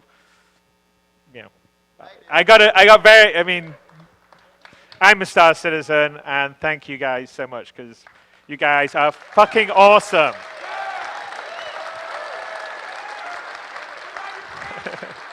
I love you guys, and I'm pretty sure everyone else that's working on this game loves you guys. So you are our secret sauce. You are what makes us go.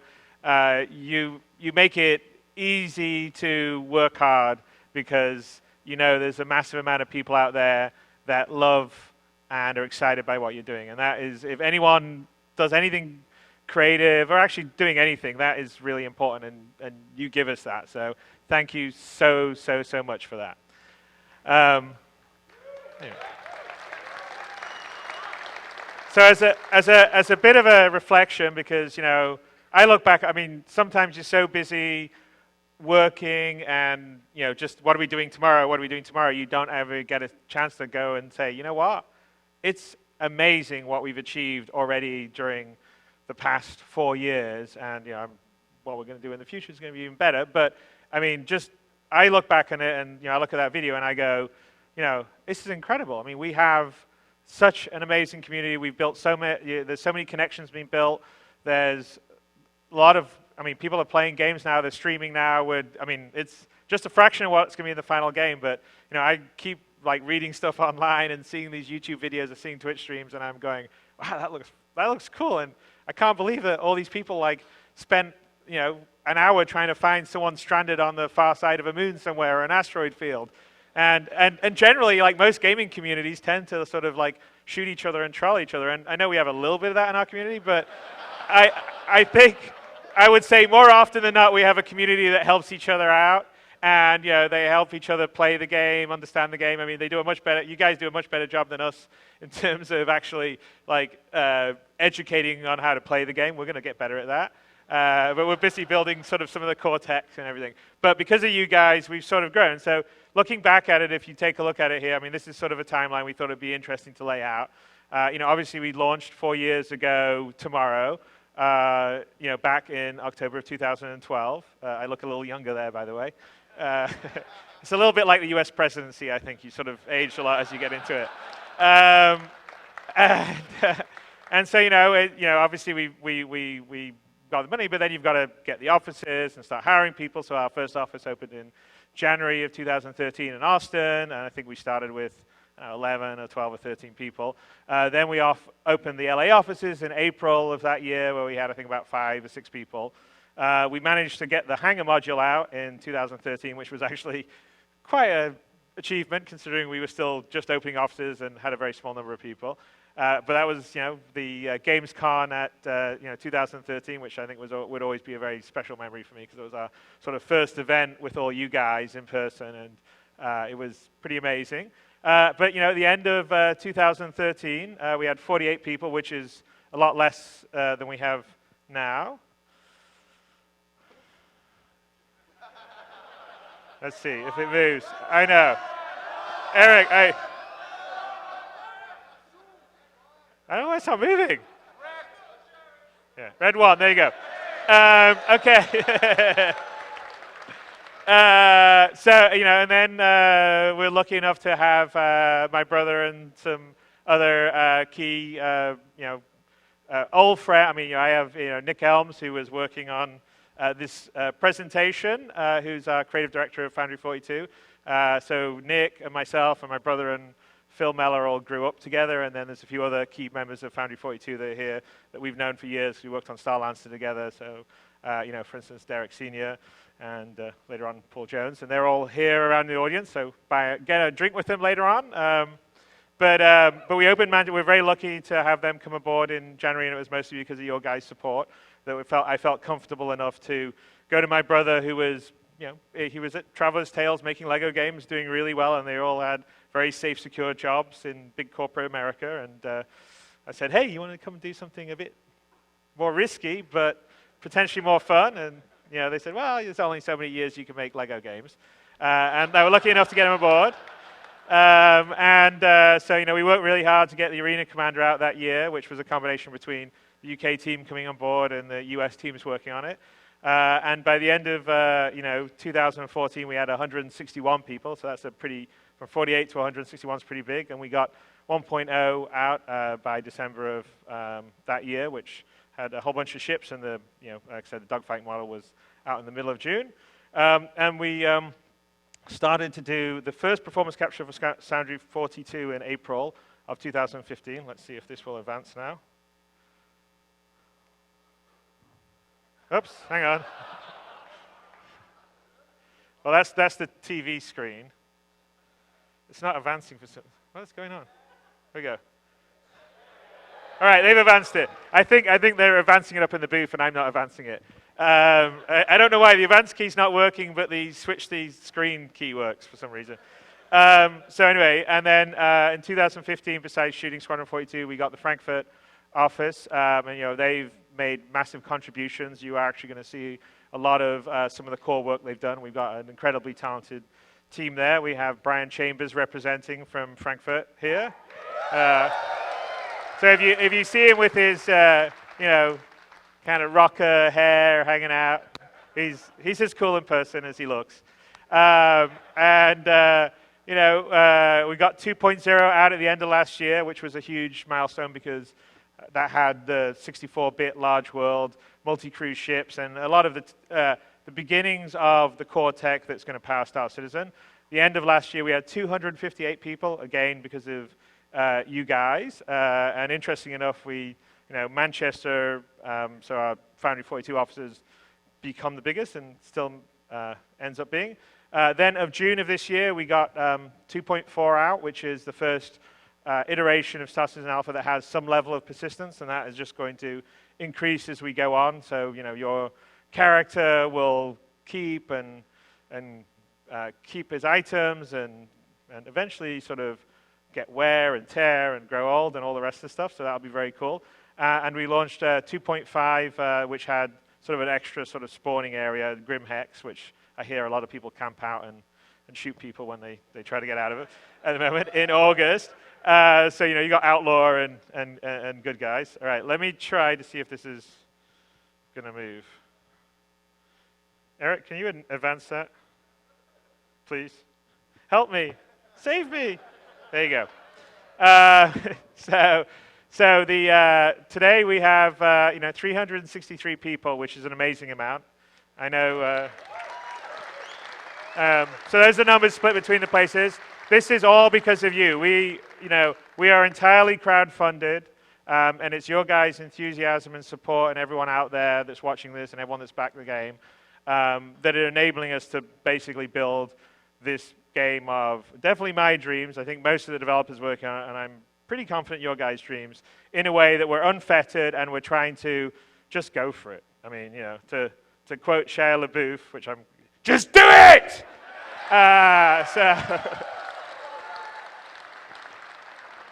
Anyway, sorry, I saw that video recently when we were getting our CitizenCon stuff and thought it was quite amusing. Yeah. I won't do the rest of this stuff where you get kind of a bit crazy and look around, but anyway, but that's because of you guys, and I think that I said that when I started this. The community is the core of what makes Star Citizen go. It's what makes us special. It's in the DNA from the very, very beginning of the project. You saw in the video, Dave Haddock, who's been with us from the very beginning.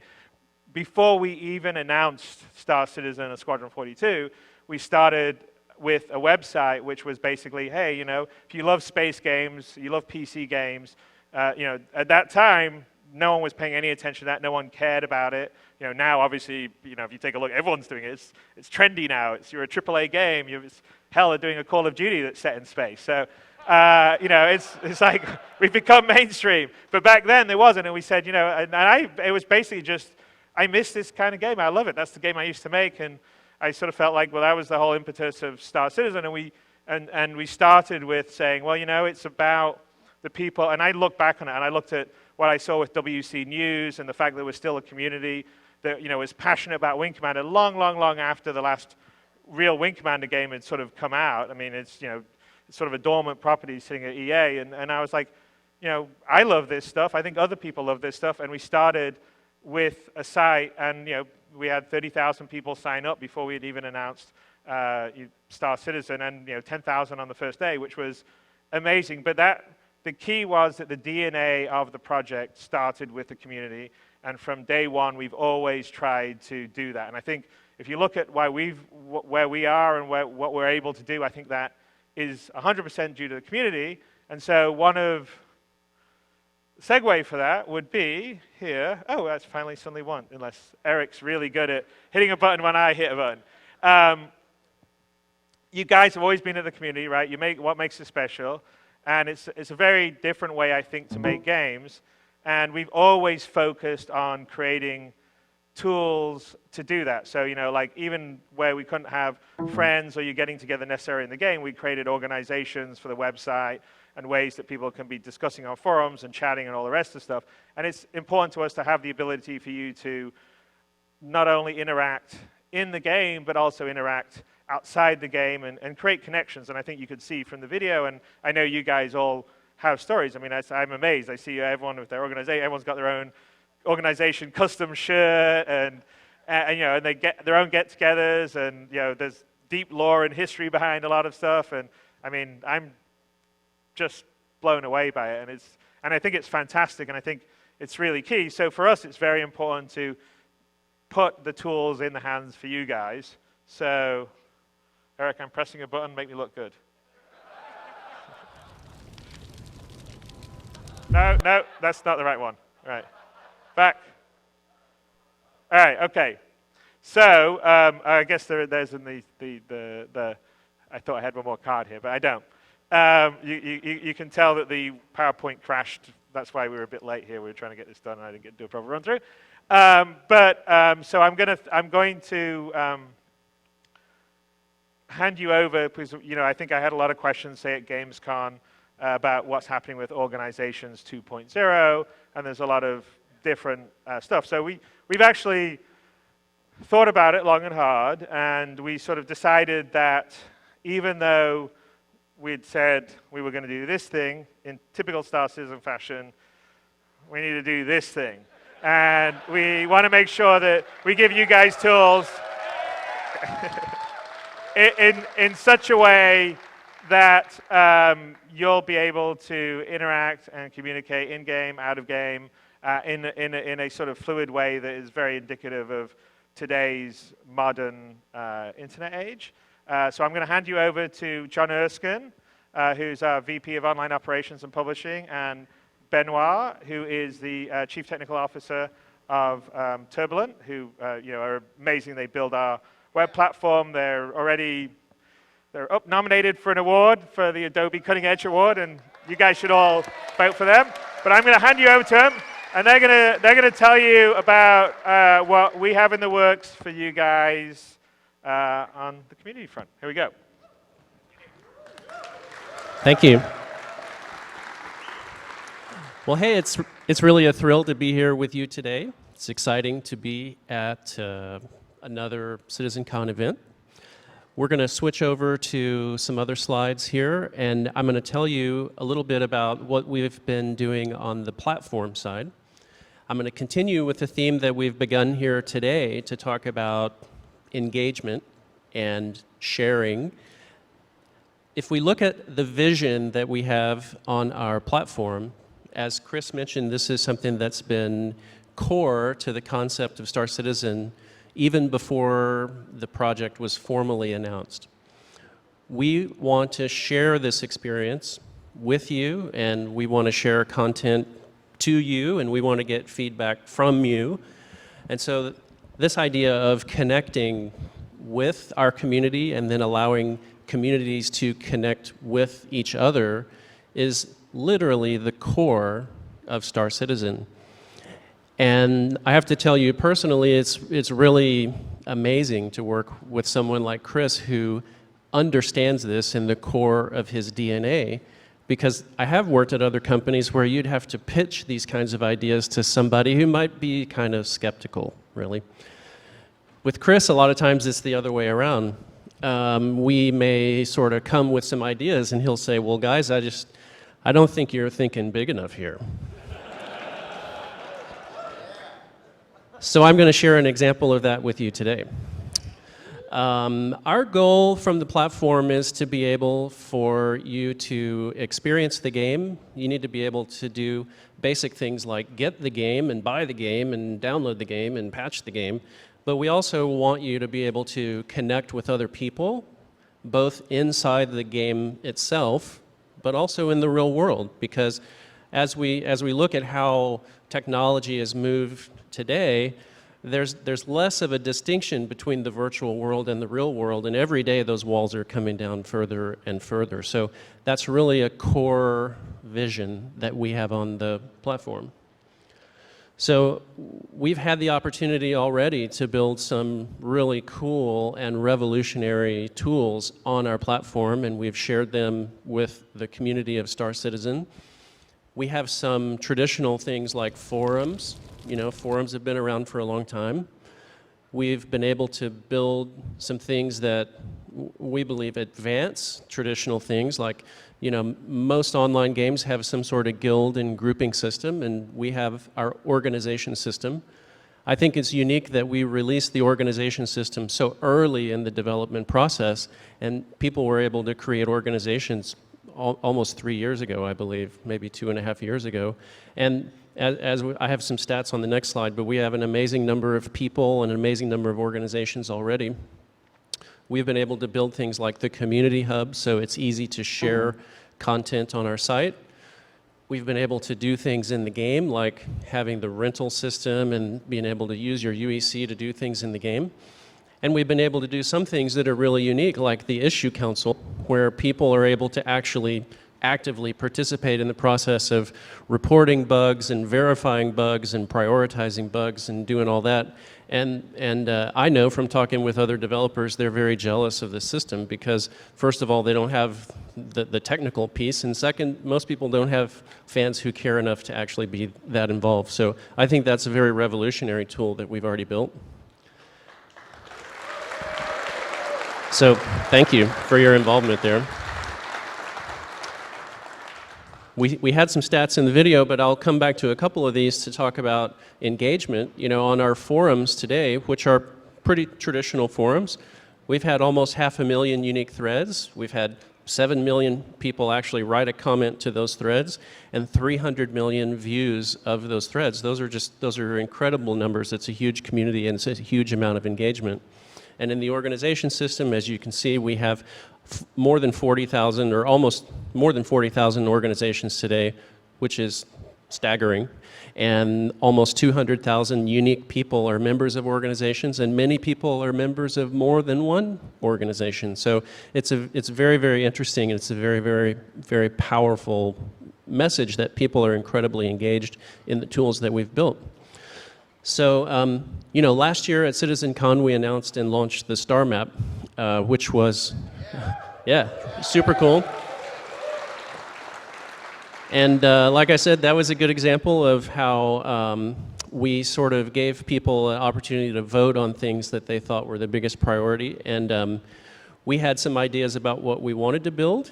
And Star Map wasn't necessarily at the top of our list, but it was at the top of your list. And so we changed some of our priorities around, and we came up with a plan, and then we found out that we weren't thinking big enough. So we made something that's very, very revolutionary to be able to have such an amazing tool on the web to explore the game universe in such visual fidelity.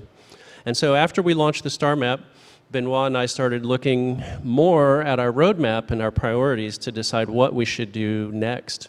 And we had some ideas about an evolutionary advancement to some of the systems that we have today.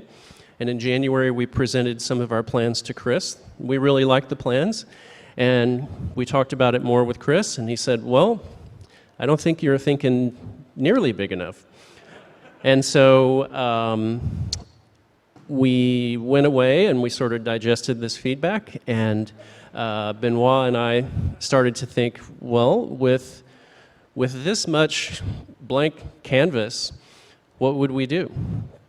And so I'm thrilled to turn it over to Benoit today, and he's going to tell you what we've been working on since the second pitch to Chris.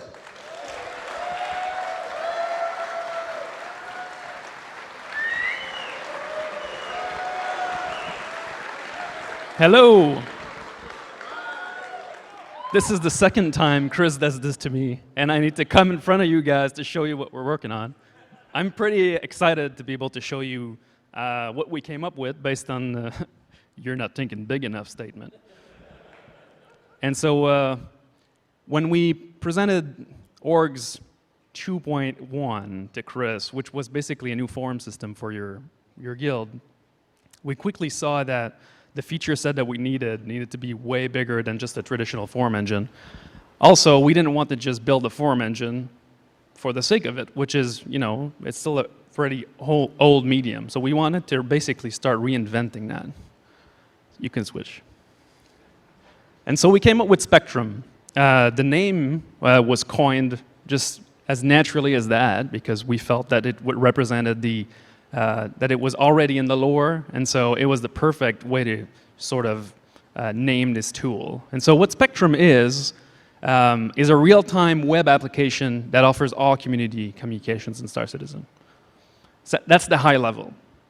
Now, to present it, I need to deepen into it. Now, this is the result of almost a year of work and labor of love from the Turbulent team, who has been iterating and iterating on that, looking at what's already there, and this is what we came up with.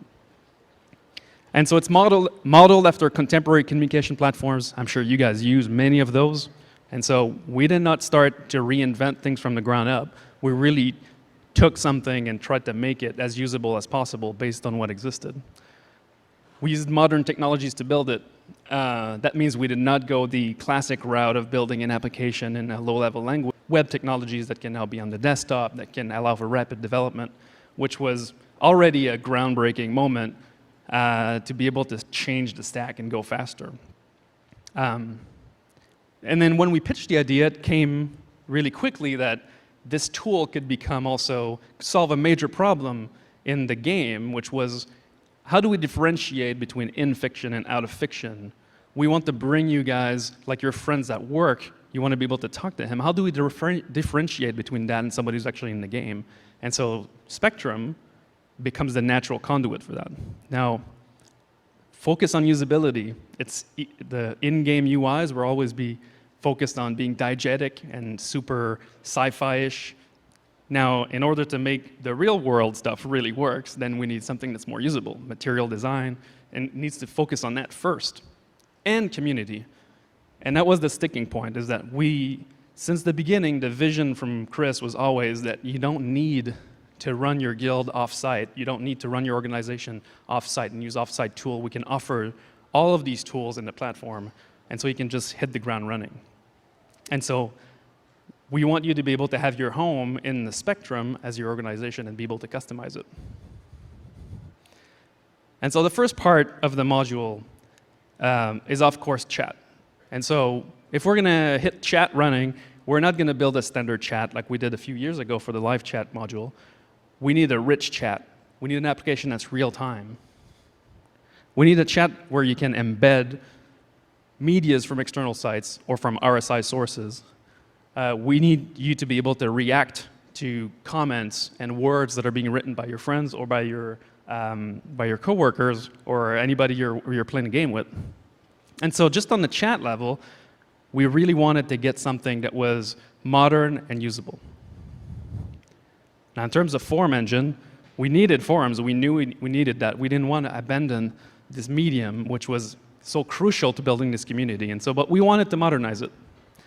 And so, in the same application, we're going to bring you guys some brand new forums. Now, what you're looking at now, and I'll show you a bit later, is the light team. And this is part of why we wanted to focus on usability first, because if we make everything dark, it's really difficult to use and it gets a strain on people using it. So there is an option to keep it light, and that's what I'm showing here. And so the forum engine is also real time. When new threads come up, you're going to see notifications come in.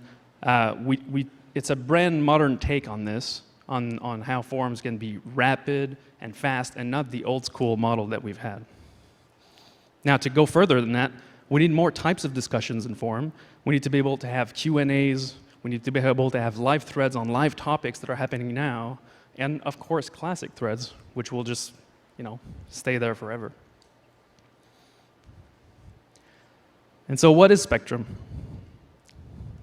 Well, first, it's private messaging and chat and forums. And so we needed to solve private messaging because I'm sure you guys have used the private messaging on the forums currently.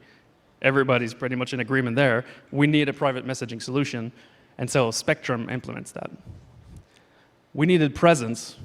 And so to be able to tell online if your friends are in the game or even just in Spectrum, so we needed to be able to have presence displayed on there. Notifications and alert. So if you're watching a thread, you wrote a thread, somebody mentions, you need to be able to know about that. That encourages this flow of information across the board, and so notifications were core to that. Of course, all of these features, they're awesome, but they need to be sandboxed. And so for each of your orgs in Spectrum, you will have access to all those features. And so as you build up your organization, you'll have access directly to features to build your own chat lobbies, your own forums, your own notifications based on that. And so you'll be able to switch context, create a group with your friends, access it in there, create a lobby, and boom, you're done, hit the ground running. And so what is Spectrum? Well, it's all of these things. It's real time, it's modern chat, modern forums, it's private group messaging, online presence, notifications and alerts, and namespaces. And this is the core of what this new app is. It's also voice, because we need to have voice transmission. And so you can advance more. And so on the voice part, we needed to be able to carry voice outside of the game, because as everybody knows and you have experience playing games, you want voice to be carried by an external program and not by the game client, because when the game client has an issue, well, you need to be able to talk to your friends and say, I'm rebooting the game. And so Spectrum is going to be your lifeline for that. But of course, Chris wasn't going to settle with that. We can't have non-spatialized voice in Star Citizen, and so Spectrum will be able to send voice datagrams to the game and have it be spatialized and treated inside the game for additional treatment and immersion. And so that's going to be the ultimate goal. And so when you put all these pieces together, you get an interface that looks a bit like this. You've got your top-notch sidebar, party system, voice channels, voice chat, and notifications all into one. And so this is what the dark team looks like. We can switch to the light team in a pinch. And so you'll be able to swap back and forth whenever you want. And so that's the baseline of the interface. You can see that we've kept it really, we use modern stuff, and that shows through the technology we're using. Now, of course, this needs to go everywhere. So it's a web app. It's a desktop application, and like Chris likes to say, Spectrum is the launcher.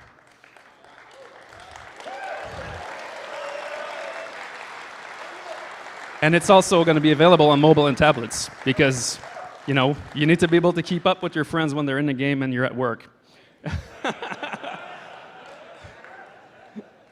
Now, in terms of game integration, this platform is similar to other platforms that exist. The advantage that we have is that we can go deeper with game integration. Spatialized voice is one example, but there's more examples to that. Friends and contact will be standardized in Spectrum, so you can manipulate them from there.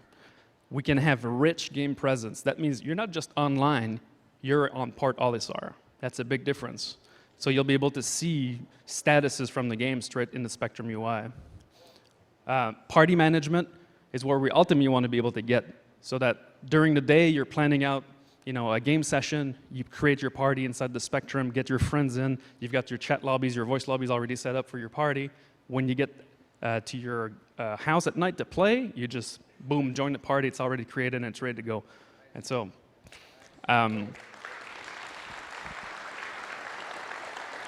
location-aware lobbies will allow us to basically have voice lobbies and chat lobbies that are based on in-game locations. So just by being in a location, we'll create this dynamic lobby and you'll be able to use it.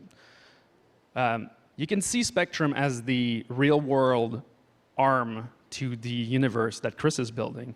And so when game events occur and you need to be notified on your mobile or whatever, Spectrum will be the transmission for those, and so you'll be able to receive them this way.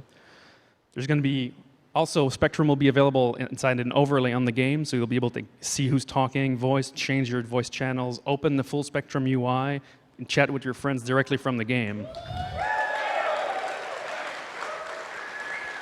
And so it really becomes the in and out universe communication bridge for the game.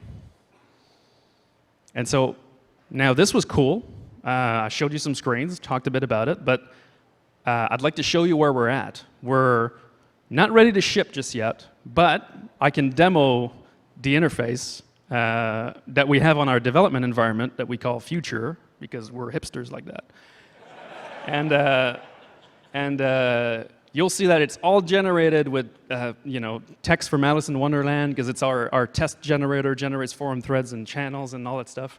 But I can just show you a bit where we are and where we're going to be there in a few weeks, I hope.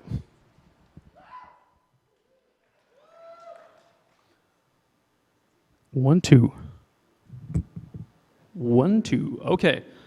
So this, what I'm showing off here is just a live super dev interface for Spectrum. And so right now I'm logged in as me. I've got access to chat lobbies. Now hopefully the internet is still up on this Mac and I can still reach it. Yes. All right. And so this is live chat. Now I only have the light theme on this version, but for every chat lobbies that I can visit, I can bookmark them directly in the left bar. The left bar will be the way you can track all types of content, whether it's a lobby, whether it's a thread. So in this case, I'm looking at a chat lobby. I can have rich embeds in it. I can have different user interfaces. I can send private messages straight from this interface directly. I can react. Now, you can imagine that right now we only have these default icons, but we're going to have some cool icons coming up. And obviously, as part of the customization that we plan, you guys will be able to upload your own sheets of emojis and emoticons and change your own upvote icons to customize. And so I can, from this lobby, this is pretty cool, I can jump to my Planet Express org, and then there you go, I'm inside it. But the key here is that the left sidebar allows me to balance between RSI community items, like the recruitment chat, for example, or the general forums of my org. And so I just need to bookmark them on the left, and that's it. I get access to them. Now, going down to these threads, I can just jump to any thread, really. And then this is the forum engine. It's a lot more modern. It's way faster, too, because it's real time. So when new reply comes up, I get a notifications for it. I can upvote. I can react on any of those. But also, what's pretty cool is that we've flattened the list into a single list, so there's no more paging going from page to page, just scroll down the list. And one thing that's pretty cool is if we look at Leanne Jacoby here, who's answered Mr. Carey, I can mouse over it and I see his reply. And then, oh, what did he say? I can click on it, I can just jump straight to it and navigate inside the thread dynamically this way, giving us a lot more control. In terms of editing features, when you reply or comment on any of those replies, like I can just jump here. This is a bar that's directly within. I can keep on browsing while I'm editing. The editing feature is based on blocks, and so I can add different blocks, move them around, and compose my own. And so this is pretty cool because it's not just text and markdown, funky markdown. I can actually insert the blocks and move them and publish. And of course, when I do publish, if I was watching the thread, then I will get, oops, sorry about that, I will get a notifications for it directly. And so the notification panel becomes my follow button, and so I can just follow that. I can also bookmark a thread, and so then it shows up in my left bar. So you can imagine, big Katamari going out, and I want to follow that. I just put notifications on, bookmark it, and then it'll actually show up on the left and light up when new replies are coming in.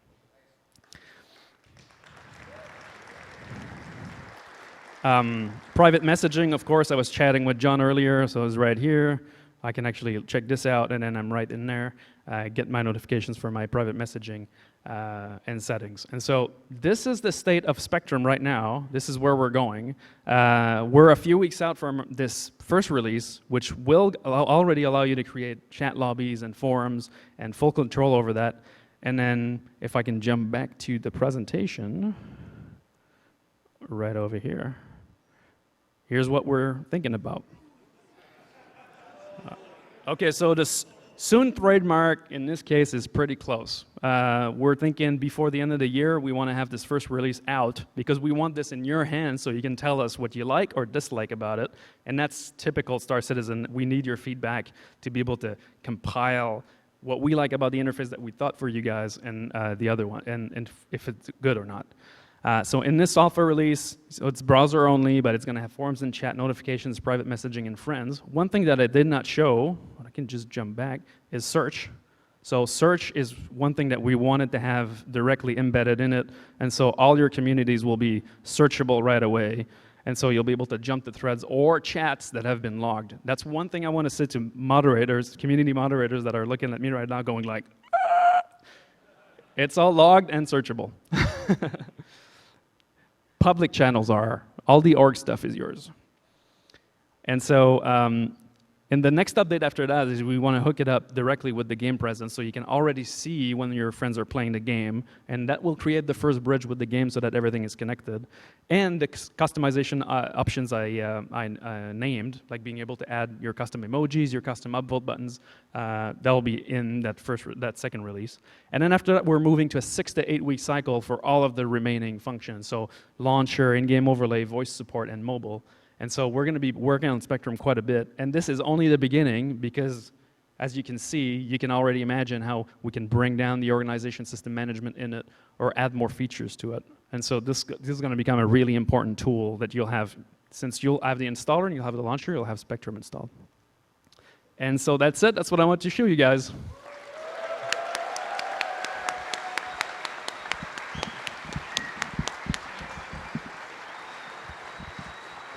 John is not going on stage again.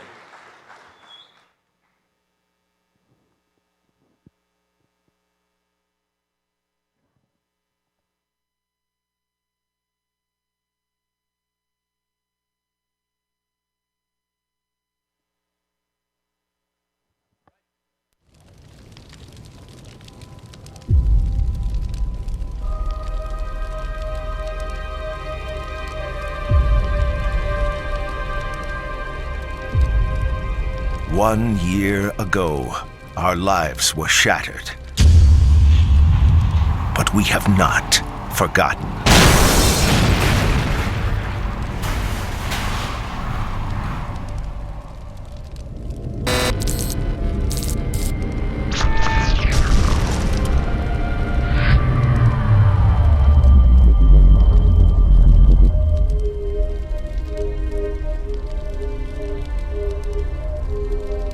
United in the face of the Vandal threat, we have dedicated ourselves to creating the universe we have always wanted. A safe and secure UEE for all. Thanks to your continued support in the sale of war bonds, the UEE is proud to announce the Militia Mobilization Initiative, authorizing the sale of certain military-grade ships to ensure that civilian militias are properly equipped to defend the Empire in times of need. We will ensure a brighter future for our children. At the forefront of that effort is RSI's newest ship, the Polaris. Combining devastating firepower and searing speed, the Polaris-class corvette is effective against a wide variety of aggressors and scenarios. From delivering humanitarian aid to tactical operations, the Polaris's ability will make it an essential part of any fleet for years to come. But the Polaris is only the tip of the spear for this grand initiative. A full line of other ships are now available for a limited time. And to support faster mobilization and operational effectiveness, fleet formations are being offered in discounted, pre-designed ship teams. So stand in solidarity with the brave men and women who put their lives on the line and join them in protecting the dream that is the UEE. Answer the call today.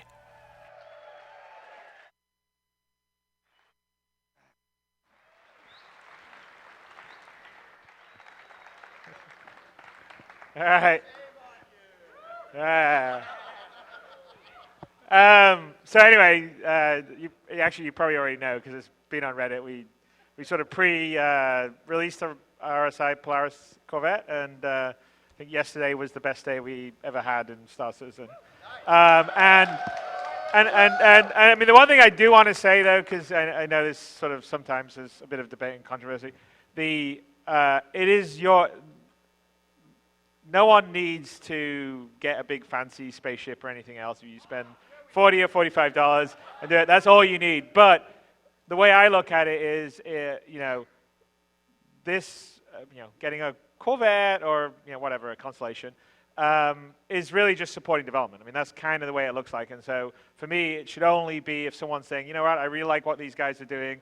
I want to support it. I love the process, and I'm there, and they're giving me a cool ship in the process. That's the way it should be. Nothing more, nothing less, because you will absolutely be able to earn everything in-game playing, right?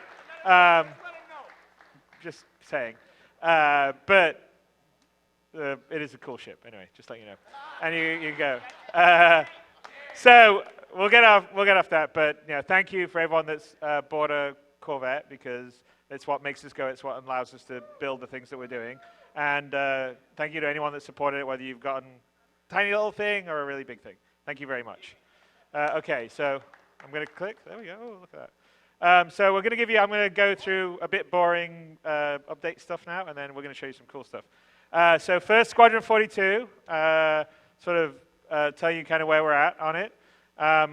Squadron 42, like other things, like we just showed you Spectrum. And by the way, the one thing, just to segue back to where we were on that Benoit and John didn't mention is that the goal when we deliver Spectrum for the first time is also delivering the next generation launcher, which has the new patcher, which will not be downloading gigs of data all the time whenever we do a small test. Which I think would help people out. I mean, if you got fast internet, maybe it's not such a big deal, but with data caps and all the rest of stuff, and it's also frustrating even for us when we're patching on the dev side. It's like you change one file and suddenly there's at least 2 gigabytes. So the new system's really it's exponentially better. It will only be bringing down things that change. So we're working hard to deliver the Spectrum and the new patcher for you before the end of the year. So I'm not going to give you any specific dates because I get shot when I do that. But our platform team is much more reliable than me. I'm an optimist. You have to be an optimist in this business. So anyway, so speaking of optimistic, Squadron 42, it's significantly grown from when it was first pitched in 2012. So to sort of get you where we're landing at, because we're content and sort of feature locked now, we have what we call chapters, which is chapters in the story. There's 28 of them in Squadron 42, Episode 1, which is equivalent to probably about 60 plus missions. Most of our chapters are multi-part, so if you compare it to a Wing Commander mission, they're usually 2 to 3 missions in length. So there's flying around, down on foot, or talking to people, all sorts of stuff. Obviously it has an A-list cast that you all know about. There's a few people we haven't told you about that will be a surprise that we will unveil later on, because we have some other people that are part of it, which is pretty cool. We have 340 speaking roles in it, which is insane because most movies have maybe 30 or 40 speaking roles. And state-of-the-art facial scanning and mocap. We showed a little bit. I had a 10 for the chairman. We talked a bit about that, and we're really making great strides on that. And the goal is to be as good or better than anything else you've seen out there. Of over 20 hours of performance capture, which is not a small amount, and it gives you an idea of the play amount you're going to get when you've got that much of sort of people talking to you as well as action stuff. Dave and Will, who are, I think, here in this. Where are you, Dave and Will? Hands up. Over there. Okay. Incredibly talented. Wrote 1,255 pages and have been steadfastly there with me last year and this year shooting. And I have to say, they're absolute rock stars. I mean, we were. I think we only just finished writing all the stuff for Squadron 42 earlier this year when we were doing the final shoot, which we did earlier this year. But it's, I think, a really fantastic story, so I can't wait for you guys to actually experience it and play it. We have 40 distinct ships from fighters to dreadnoughts. There's a lot that you guys, there's Van Dole stuff and some other stuff that's in there. You've seen some of the stuff. You haven't seen some of the other stuff. We have some really beautiful handcrafted environments built by the environment team that we have, enhanced with some of the new procedural tech. So one of the things we've been doing is some of the new developments we've been doing on the Star Citizen front, we've been bringing back into Squadron 42 to expand the gameplay. I'm sorry, we just want to make the best game we can, and if we got stuff there, we're going to use it. So I shouldn't really apologize for that. Just do it!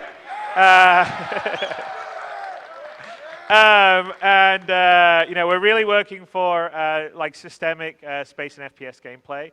So it's not. So the idea is you do not just go one play path. It's not one scripted play path. You can approach different missions different ways. So do you want to go the back door, stealth it? Do you want to go kick the front door down and guns blazing? So we're building that, and the systems are all built systemically, and it is some of the same systems that we're going to be doing in Star Citizen. We're going to, we're always going to have dogfighting in space, but now we're going to have dogfighting in planetary atmosphere, which is kind of a big deal. And we have the new tech, which we're going to be showing you a little later on here. And we have the Subsumption, which is fully systemic AI, sort of next generation stuff. Created by the genius mind of Tony Zurvek, wherever he is. I don't know, he's hiding out somewhere here. The big AI team behind it, led by Francesco Riccucci and his guys that are implementing most of it, and the designers that are doing it. But it's going to allow for, being, say, on whatever ship you're serving on, say the Idris or a Bengal, and the crew's going about their day, having schedules, doing lots of different things, fixing things. It's going to be very cool. All right. I will demonstrate clicking. There you go. See, I'm just pretending to click, and they actually do it back there. So as an update, most of our technology is now done. We have some key things still left. So Subsumption is still the major one that we're doing, just because it's this whole new thing that we're doing, and we need to continue to work on the pathfinding, because it's not just pathfinding like you would in traditionally a game. We have these different moving ships. So like, for instance, the Idris is moving around in space while people are moving around inside it, which is a challenge that you don't normally get in most games. And that has to work. Animation integration. So we spent all this time capturing these actors at a huge amount of fidelity, and we want to make sure that the fluidity of the animation going between actions and everything doesn't feel sort of like the typical AI, which is like this, and then it then does that, right? So that definitely takes time. Improved combat logic in terms of the AI sort of working together and stuff. Integrating sort of, we had sort of an older mission system, which was more traditional, the old CryEngine Crisis way, but since we've gone more systemic and we've got Subsumption, we're building another layer on top of Subsumption to be able to do an extra level of systemic sort of missions, which you'll see in Squadron 42, but then that's actually the engine that powers what we're doing in Star Citizen that's even more flexible, and enhanced flight AI to sort of make them fly together as wingmen better, which is kind of sort of a bit about the improved combat logic. So those are all sort of things we're working on. So AI is a big thing that we really want to push to make the experience good. Object container streaming, I talked about object containers back in GamersCon. It's sort of how we can travel around these big star systems and bring in like really dense areas of information, objects, and then get them out. Because we can't, even if you've got a machine with a lot of memory, you can't keep it all in, you can't keep the video memory all in, so you've got to stream it in and out. And so that's the sort of technical challenge, and then we want to do some CPU and GPU optimizations. Click forward, please. There you go. So right now where we're at in Squadron 42 is all the chapters and gameplay features are at gray box or better. So gray box is when we've had everything blocked out, all the actions done. We've sort of balanced it for what we think will be fun or not, but it doesn't have sort of the final assets, the final polish, and things like the AI that I was talking about. We are currently taking one of the chapters of the story all the way to what we would consider final shipping quality. The idea would be to flush out all the technical integration and polish issues you would get with that. And that was actually, I gave an interview, I don't know, 3 weeks ago, probably spoke too soon, and it's saying, we were hoping to show you a Squadron 42 mission, and we're not quite there yet. So we got very close. The team worked really hard, but we don't want to show it until we say, this is what it's going to be like in the final game with all the polish. And for our standpoint, we don't want to show something too early on Squadron 42. We want to show the final stuff. So I know that's a bit of a bummer, but it's important because I think Squadron 42 itself is going to be a fantastic experience. But there is, work in progress. Star Citizen, yes, I think work in progress on Squadron 42. I don't really want to do because I am accused of being a bit of a perfectionist, but it does need to be a great experience. And Well, I'm hopefully gonna show you something that will make you forget what I just said. So we'll see. Maybe not, but you know, then you can just buy me lots. You can buy me lots of drinks afterwards, or I'll drink lots of alcohol or do something. But one of the keys is that and I think you know, Aaron said it in the video, and I feel that way. Is you know, we want to do it right. It's really important to do it right. What we're enabled to do by you guys is to do it right, because if we were in a typical situation with a publisher, they would say, well, no, you've got to make the Christmas window, get it out, and da-da-da, and then you can patch it with you can do some patches, and then the DLC, and don't worry about that people won't think it's quite as polished or whatever, and it's got a bunch of bugs. And no, that's I don't think anyone, because everybody's, you know, this is what you guys, it's what I want. I spent all this time. You guys have obviously spent a vast amount of time supporting and being there, and you know, let's make it right. Like, why spend? Yeah, because you remember. I mean, look, I got to tell you, I was, you know, there's quite a lot of things that, like, you know, I was like looking forward to Uncharted 4, and they're like, oh no, it's gonna be February, and I was like, ah, damn it. And then I played it, and I didn't give a shit that I was playing in like whatever it was, March instead of back in November, because it was a fucking great game. And so, sorry, pardon my French. So that's really important for us. So that's my long-winded way of saying that as much as we wanted to have Squadron 42 for this year, is not going to be this year, because from the polish we need to do, it still needs a bit more time. But we will be showing you this final, this mission polish level in the near future. So, and I'm hoping that will be before the end of this year, but I'm not going to promise that because I get shot by people when I say that. Okay, so that's Squadron 42. Let me move on. Bam, here we go. So 2.6 is the next thing we're doing, which has Star Marine, which is obviously a big thing, and Arena Commander updating. There's some of these things that we'll be talking about in the future sides. We have new features for Star Marine. We're doing stuff for Arena Commander. We're adding more stuff for the Crusader map. We're refactoring the lobby and the leaderboards, which we talked about on a recent ATV episode. And also we also talked about the flight model, which we're also doing. And right now, the avocati, I know we say it bad or wrong.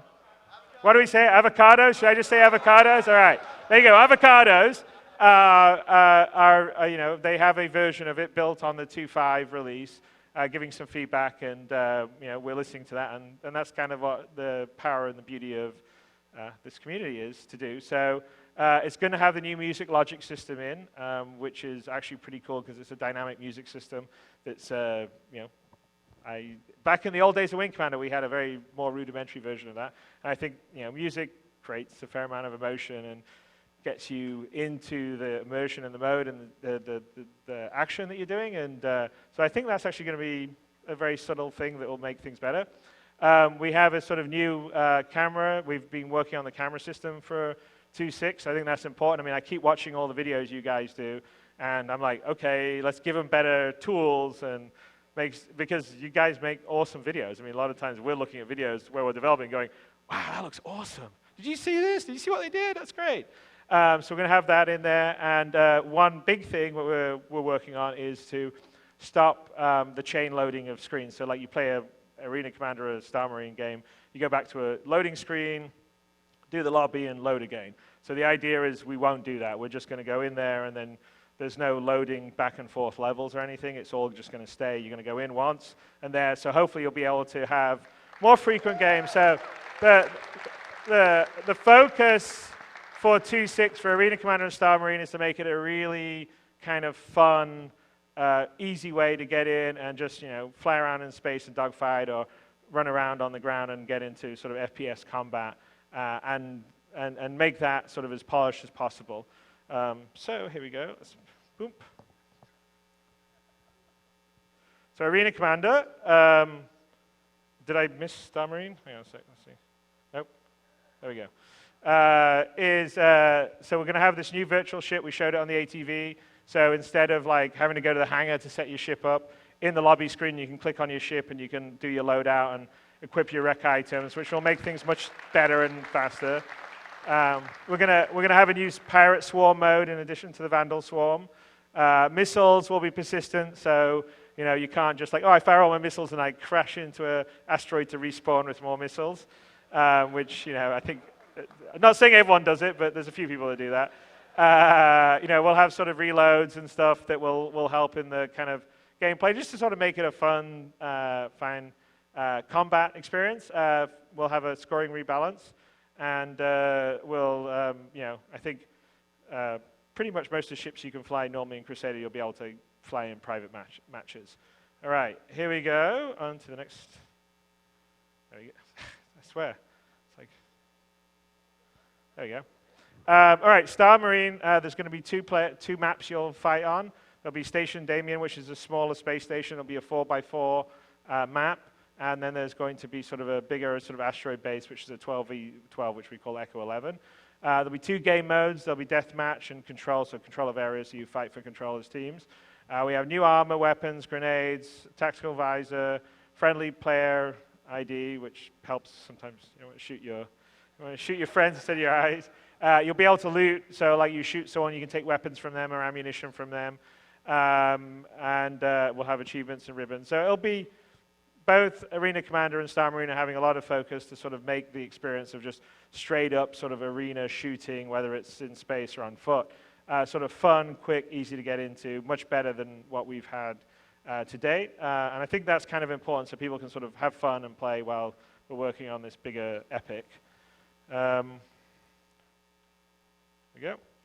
And so I'm just going to walk you through, before we get to the fun stuff, kind of our roadmap. Obviously, we talked about 3.0 back in Gamescom, which is sort of the first kind of, you would consider, yeah, that's, I wouldn't say it's what Star Citizen, the final game, is going to be, but a lot of games, if they had those features, they would be very happy, which is, going to have trading, cargo, piracy, smuggling, mercenary, bounty hunter, which we talked about. We're going to try to, get the Stanton system in there fleshed out. It's going to be using the Planet V2 technology, which I am going to show you very shortly after I've gone through these slides, which I think you guys are going to like.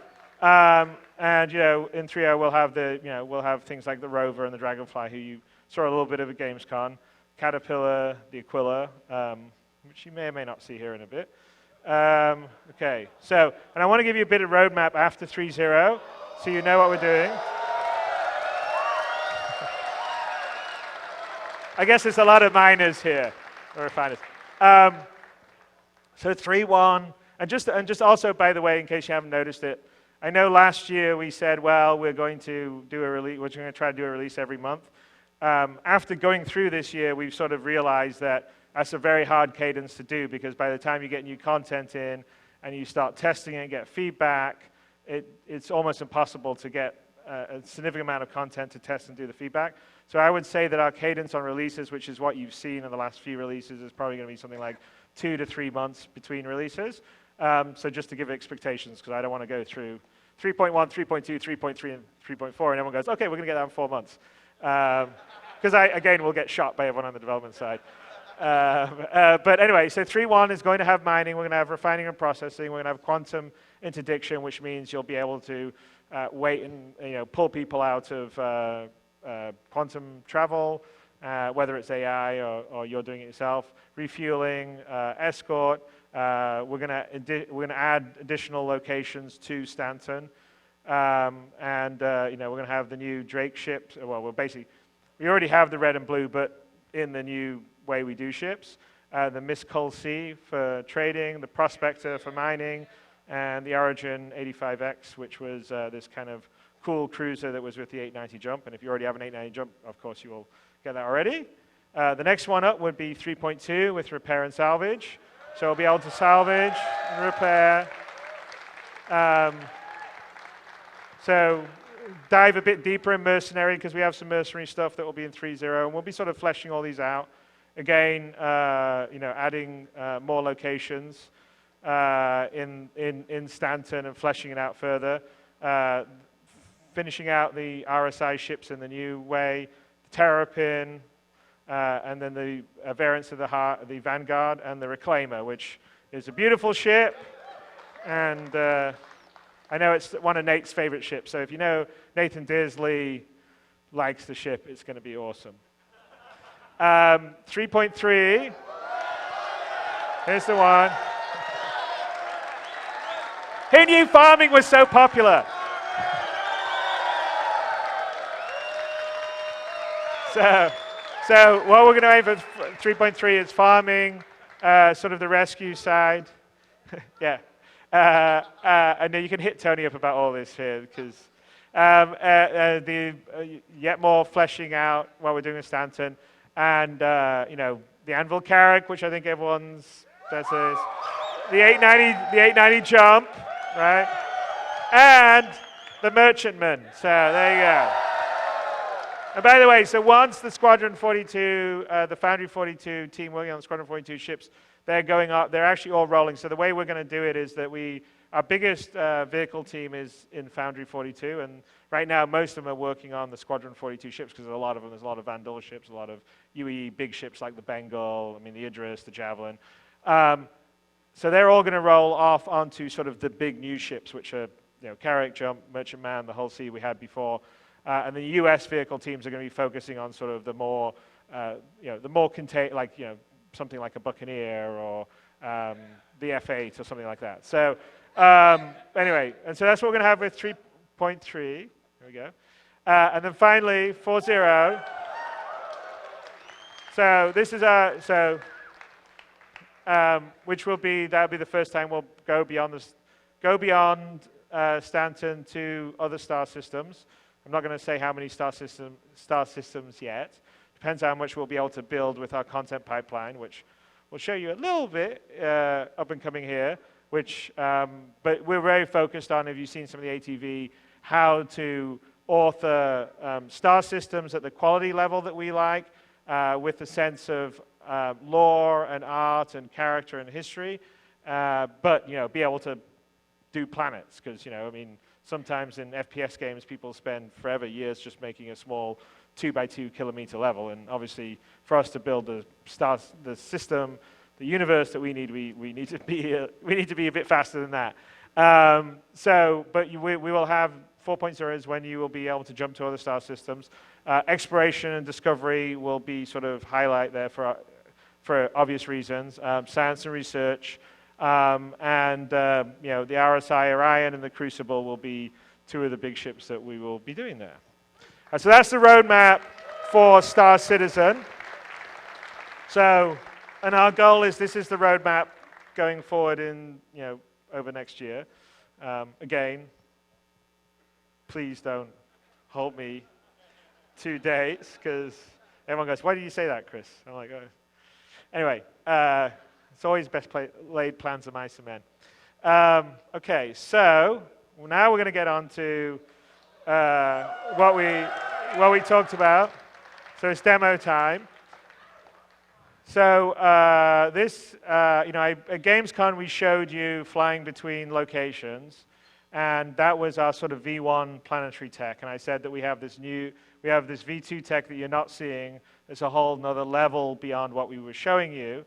And the goal really is to sort of deliver that crisis level quality down on the ground, walking around, driving around, but on a global scale, right? So like most of these games, you look at Battlefield, you look at any of the sort of typical FPS, so the Frostbite engine, what CryEngine does, they do beautiful stuff, but it's all limited to, 2x2 kilometers or 4x4 kilometers, or maybe if you're lucky 16x16 kilometers. So for us, we want to have that level of quality, but on a planetary scale, and that is a big ask. The team in Frankfurt, who have mostly been leading this, are a lot of the guys that built CryEngine in the first place, and they are brilliant. And this has also been supported by a lot of the teams from the other studios, because a lot of our environment and the art and the content and the assets come from other places. But we are going to show you here, I'm going to show you a demo set in a planet. Now, we took a planet not necessarily that's in Stanton, because we wanted to have something that had more diverse ecosystems to sort of show you what the tech can do. And so this is the first time we're showing the tech publicly. Of course, like everything we do, it's going to get better and better. But it's a completely new terrain system. It seamlessly supports the sort of spherical terrain at planetary scale. So, most terrain systems are flat, whereas this, it's You know, it's a planet, it's round, and you can go around every side, and the gravity and everything works. And the horizon line is the actual real horizon line. If you see something, you can walk to it. There is no cheating at all on it. It's all, yeah. I know, it's hard to believe it's not faked, I know. You know, it's kind of like the moon landing, really. Anyway.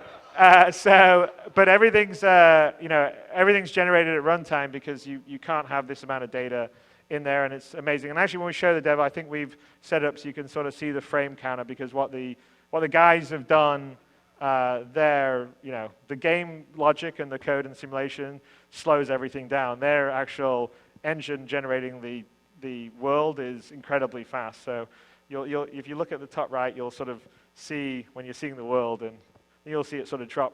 It's still going to be very fast, but you'll see the frame kind of drop when the game stuff starts happening, when you're moving around and stuff. You know, I mentioned there's no view distance. It's artist-driven. You know, so we over here, I'm going to have Sean and Simon, who I'll introduce in a bit. We'll do a bit more of a deep dive after I've shown you this particular demo to talk a little bit about it, but longer term.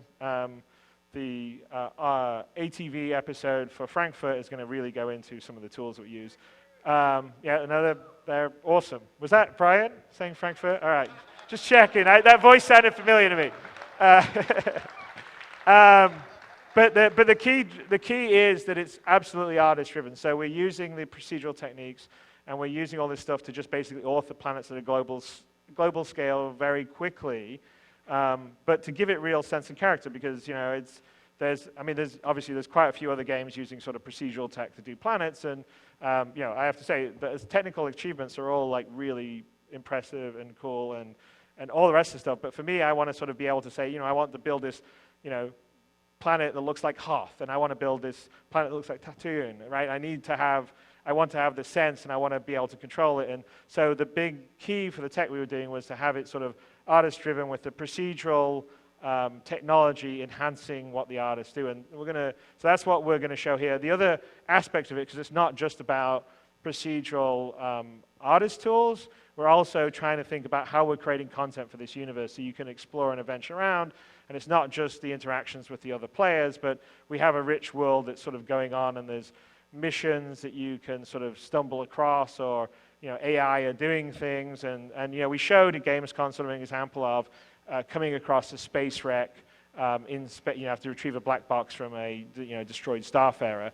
And what we're planning to do is have sort of a combination of sort of the simpler missions, which are mostly generated, you know, like, oh, well, this location needs this kind of mineral, so they're creating a job for someone to bring it to them, or, you know, go and fight the pirates that are getting in the way of the trade lanes.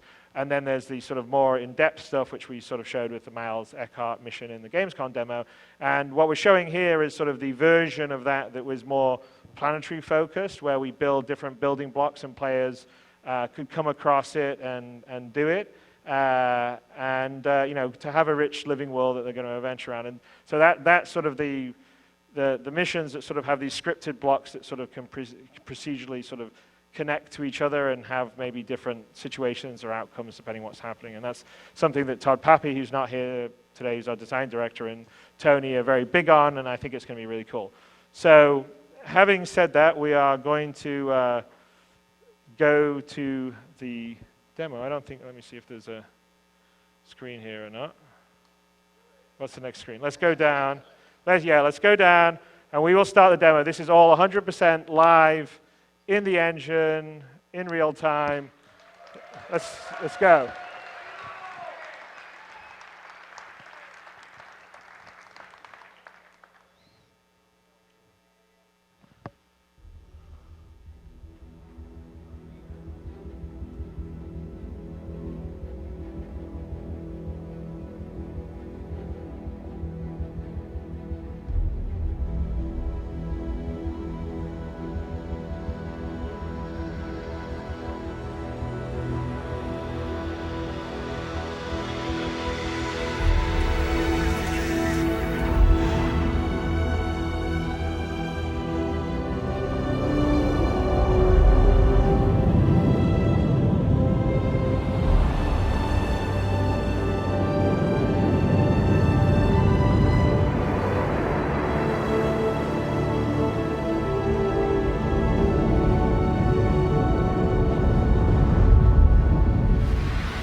they missed it. Yeah. He actually says, hello, CitizenCon, but you guys are all laughing when you saw the guy.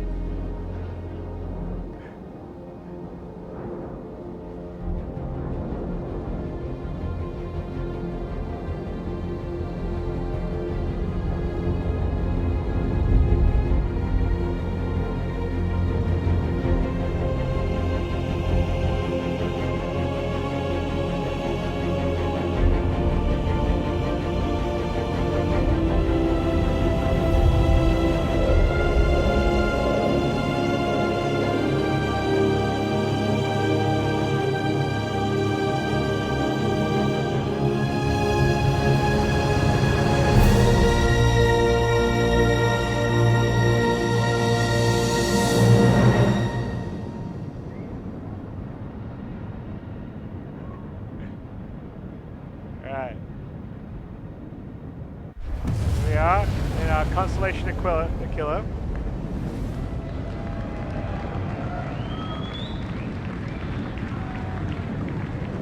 Contrails. So we're heading towards the distress beacon. So the idea with this would be that, you know, you potentially could get a mission where you get a distress beacon and you're going to find out on, you know, in this particular case, this planet. So we're heading towards it.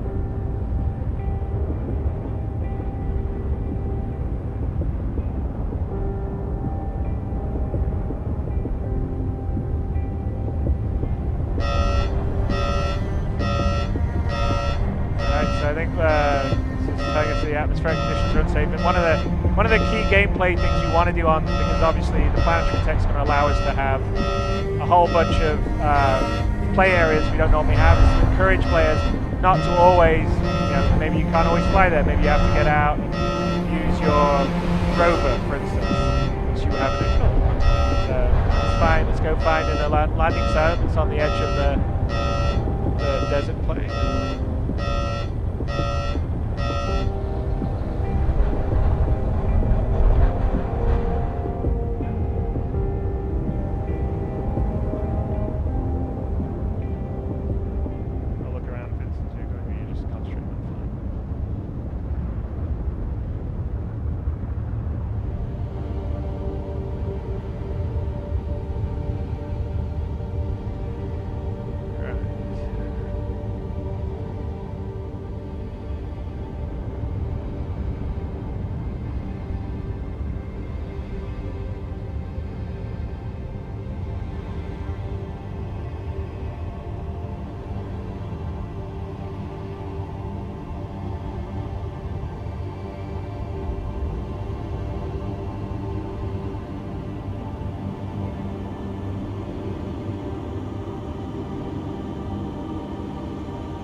You know, it's a little compression there. We've been working on that thing for the... I know it's a small thing, but I always want to have the landing gear compressed when you land.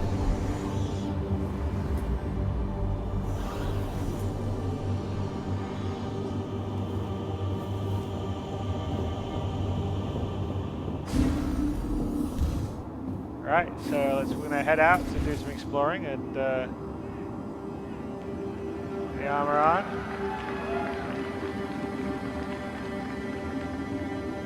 Alright, let's get ourselves. Let's be nice and tidy, close the locker up, and then grab our gun just in case there's some hostiles out there. I mean, but this is kind of an example, like for instance, you shouldn't be able to sort of sit in heavy armor flying a ship.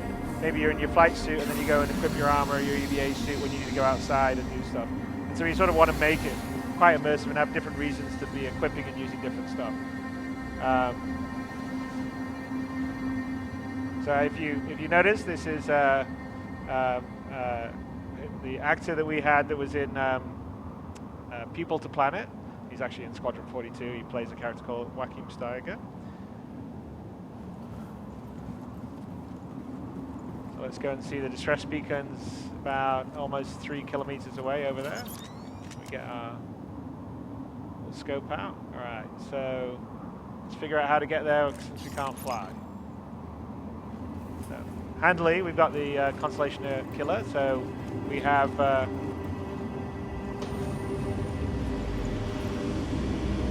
rover. So, you know, you saw the Constellation Killer commercial a while ago. We are now doing this in-game, in real time. Awesome.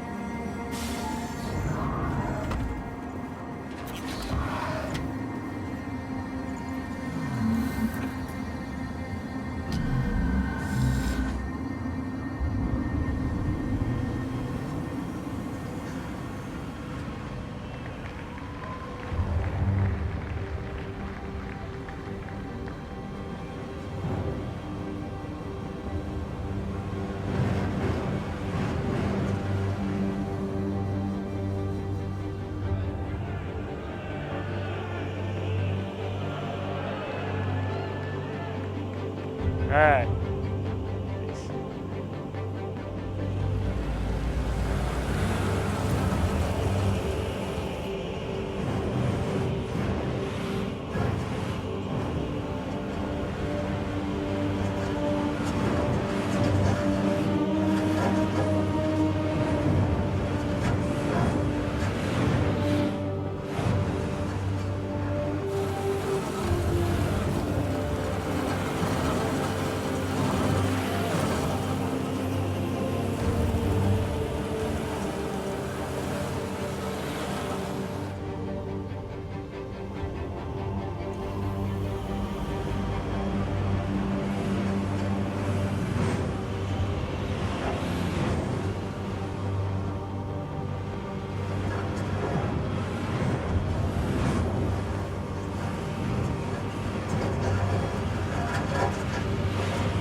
And you know, unlike, I mean, all those mountains we see, if we have the time, we don't here, but I'm sure when you guys get on Croc Planets V2, there'll be lots of videos where people walk all the way around the planet, or they go to the mountain they see in the distance, because that is not a skybox, that is actually the proper mountain geometry that's all there, everywhere.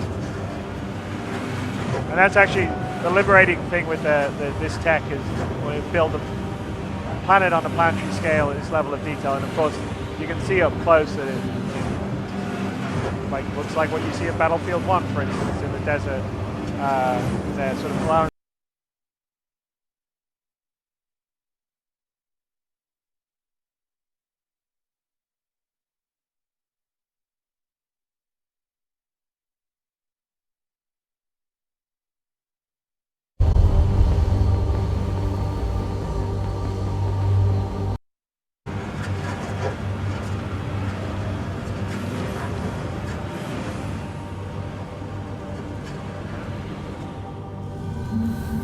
looks like someone didn't heed the atmospheric unsafe flight warning.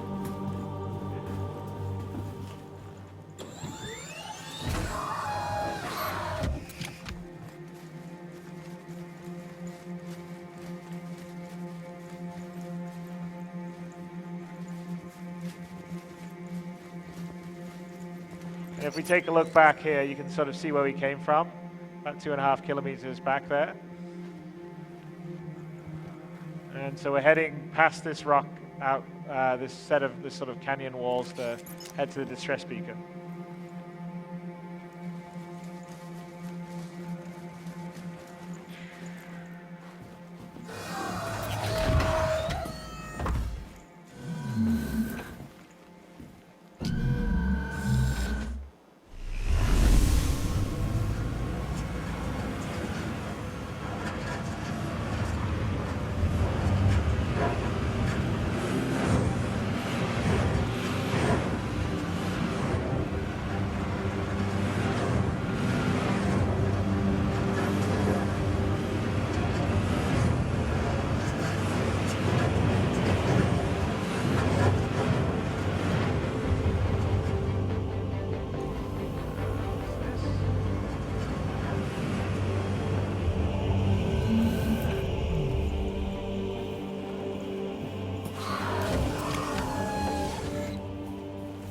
check out something else we had here. A little bit of breadcrumbs.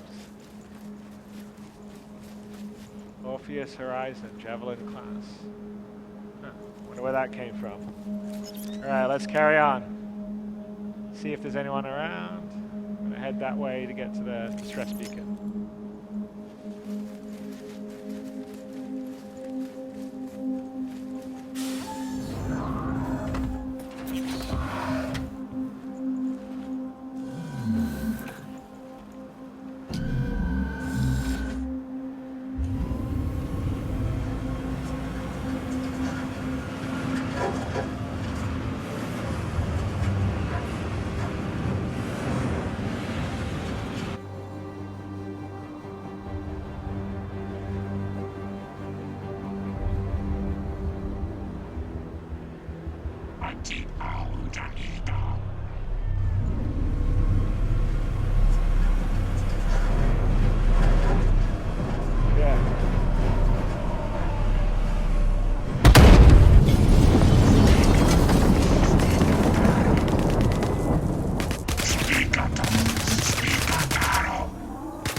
I know the music changing here is all part of the dynamic music logic system.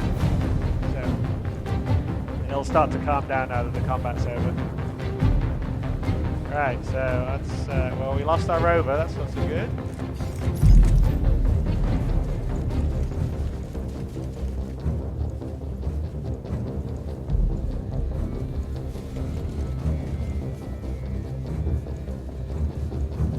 That's where the distress beacon's coming from.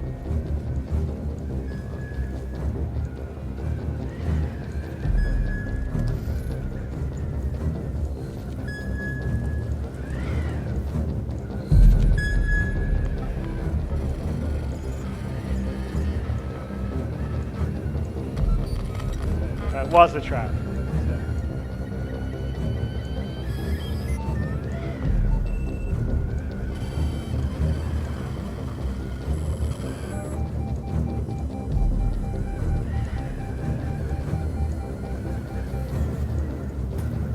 Alright, let's see what we got around here.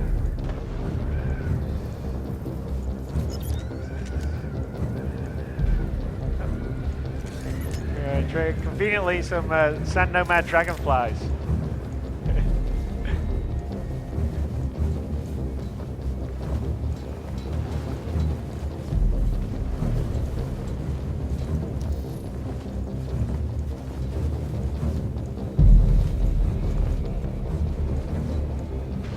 About our shot moment. There we go. Right, we got one, we got another distress beacon we've linked to, so let's go look for that.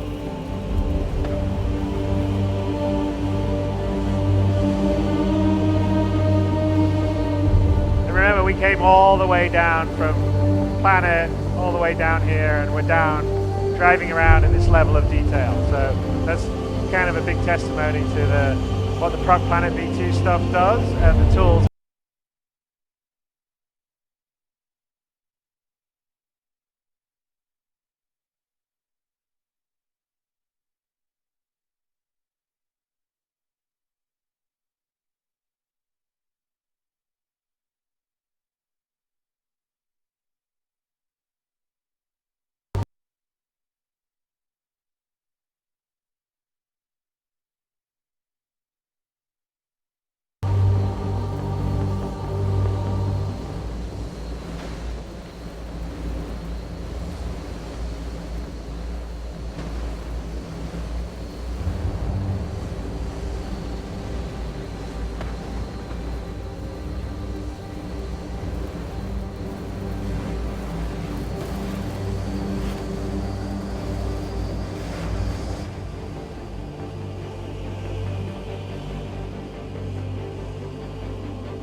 one more escape pod, which we linked to when we activated the other escape pods beacon.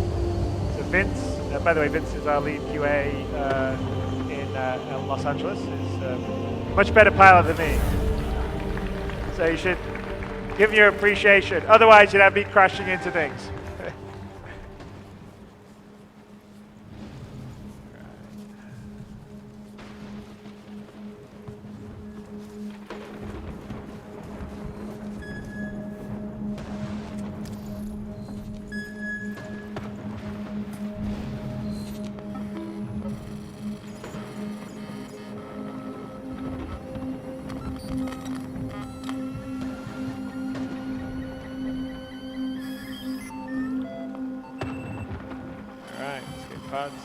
Location, every class.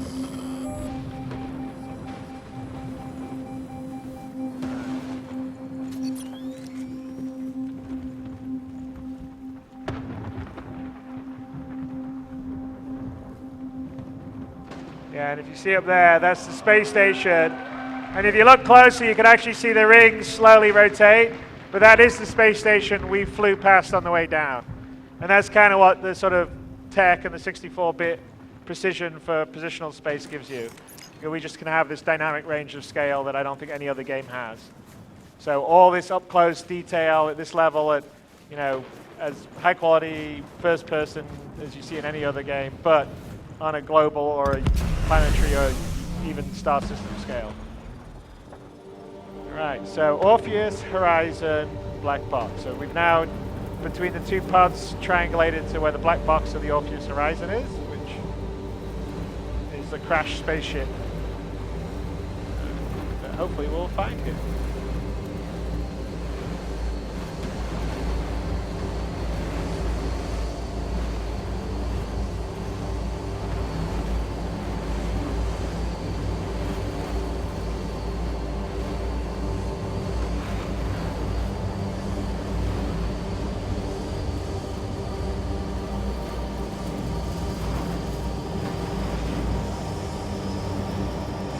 Vince is undeterred by the impending sandstorm.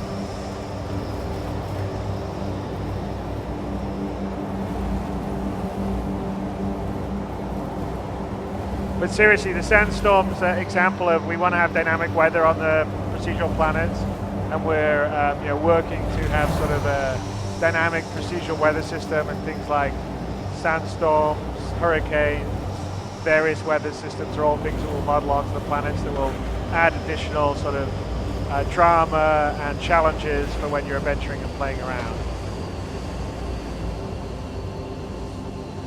All right, let's go check out what a piece of wreckage is. See anything?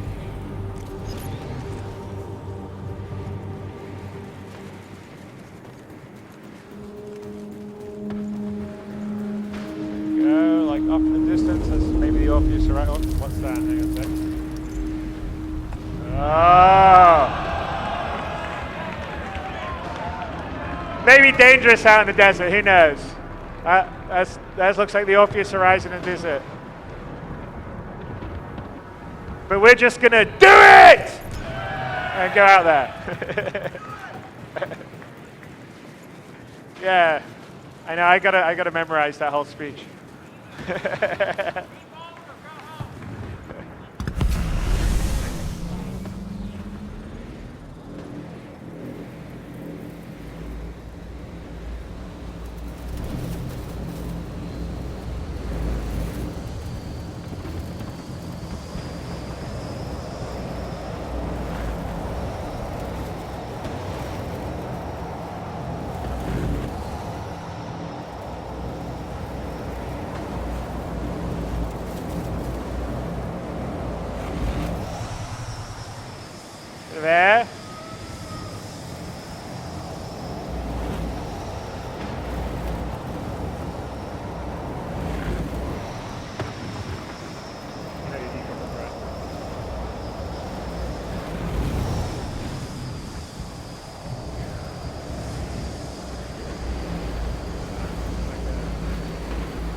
So we showed you a crash Starfarer. This is a crash Javelin.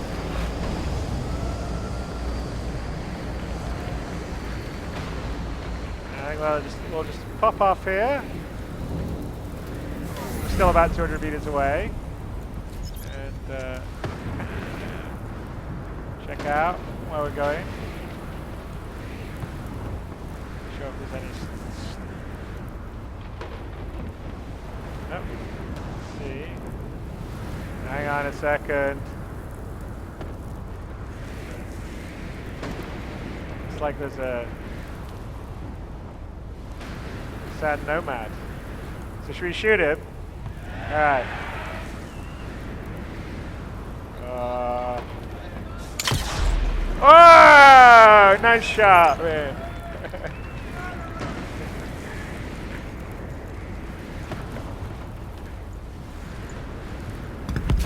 Vince got cocky. He's like on the move too. Right.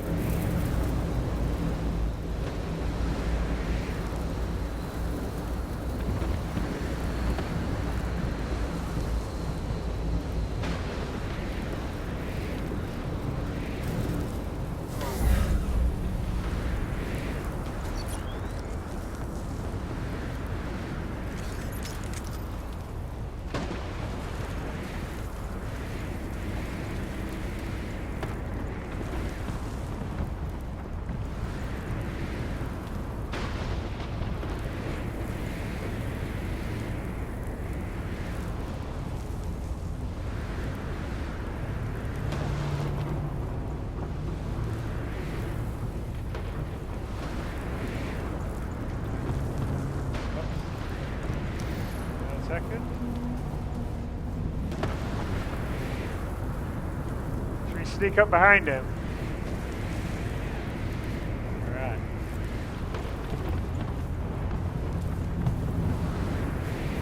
I guess he's watching the incoming sandstorm.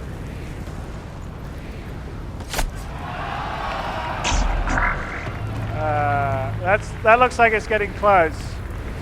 Okay, let's get out of here. Shit. Come on. Hurry up, Vince. Alright, go quick. Fucking jump. Hang on.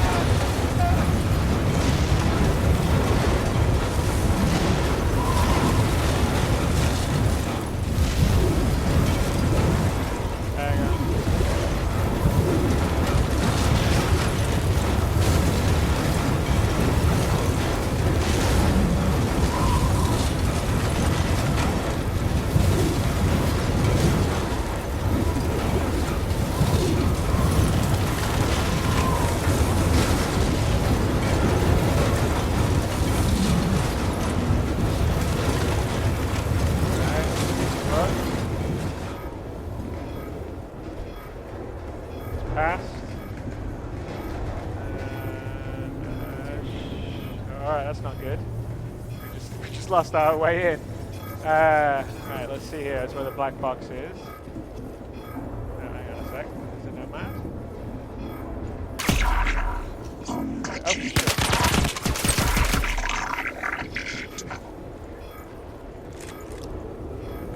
Alright. That's where the black box will be. So let's see if let's find a way out.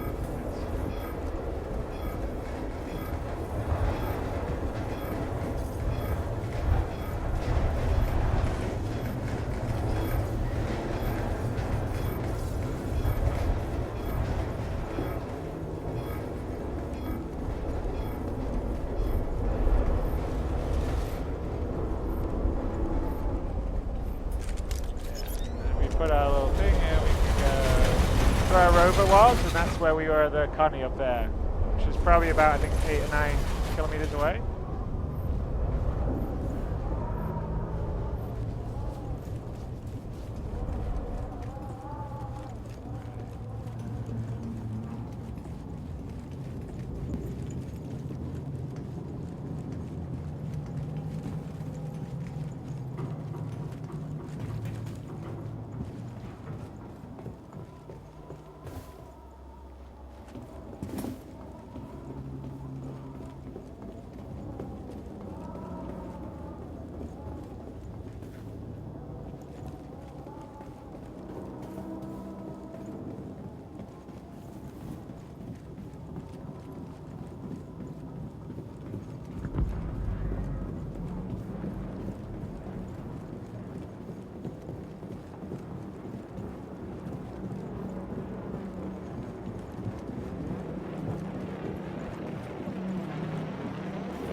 maybe that's not such a good idea.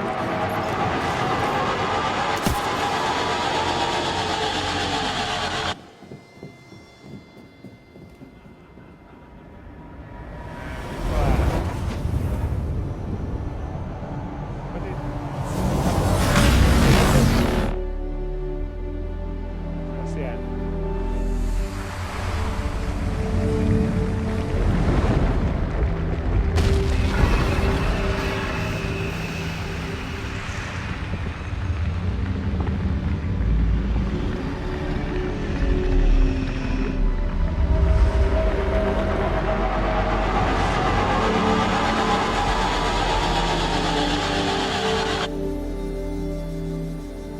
How did it?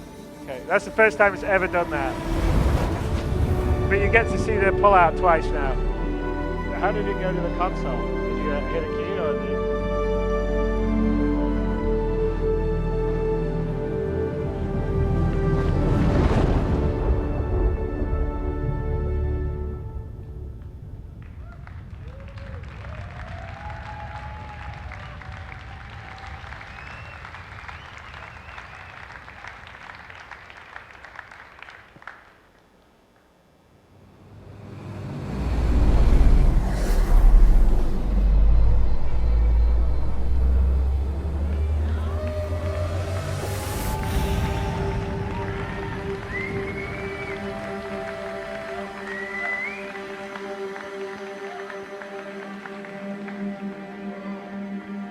All right. So that was a demonstration of the what we can do with the procedural planet V2 technology. Let me just go to the next slide. So we're going to I'm going to hand it over to Sean Tracy, who's our technical content director, and Simon Vickers, who is a senior designer in Planet 42. And we're going to sort of open up the curtain a little bit. They're going to get in the editor. And they're going to sort of zip you around the planet we built for this, which will be a planet that will be in Star Citizen eventually. It's just not in the Stanton system. And so I can kind of show you some features behind it, and then there'll be a deeper dive done by the German office. So I'll hand you over shortly. And I have to say that that last thing was the first time I've ever seen it in any time we've done that playthrough. But that's live demos for you. So Sean, over to you. Awesome. Thanks, Chris. Hey, everyone. How's it going? All right. So, yeah, you guys know I get excited about this stuff all the time. So they thought they'd put a mic in front of me, and actually, like, usually I write down bullet points of what to say. I actually have bullet points of what not to say. So that's going to be good stuff. So I wanted to show you some behind the scenes. They want to see your screen up there. Very good. All right. So what you're seeing in front of you, myself and Simon work in this every day. This is the Spacebox editor. This is what our developers use to build our systems, build the planets. Pretty much anything that goes in the game runs through the editor. So you might recognize Port Olisar, but what you probably haven't seen before is the planet that's sitting there underneath. So one of the big things that we had to do with the CryEngine, and I get asked this a lot of times, like, what did we change from the CryEngine? Did we just take that and start plopping models into it or whatnot? Not at all. The terrain system had to be completely rewritten. So one of the biggest things that it needed to support, of course, was spherical terrain, like you're seeing up there. One of the other things it had to do was go up to a planetary scale. Now, the CryEngine terrain system was actually really good in the first place, but it was designed for, you know, a flat 8-kilometer sort of area. And not a true planet. So one of the other things is all this stuff is runtime generation. So all of it is happening in real time right in front of you. You saw we had the frame counter up in the top right for the entire demo there. And that's something that you know, any engineer, any artist, anybody working on the demo can really be proud of, because that frame rates of that level are hard to get when you're trying to do content to this fidelity. So one of the other things that you saw was the seamless transition from space to first-person ground. I haven't seen any other project or any other game, to that matter, that has the sheer range of scale that we have. So when you get really up close on the first-person terrain, it looks like you're down on the train. It's not blotchy. It's not too big. You don't get all screwed up with the scale.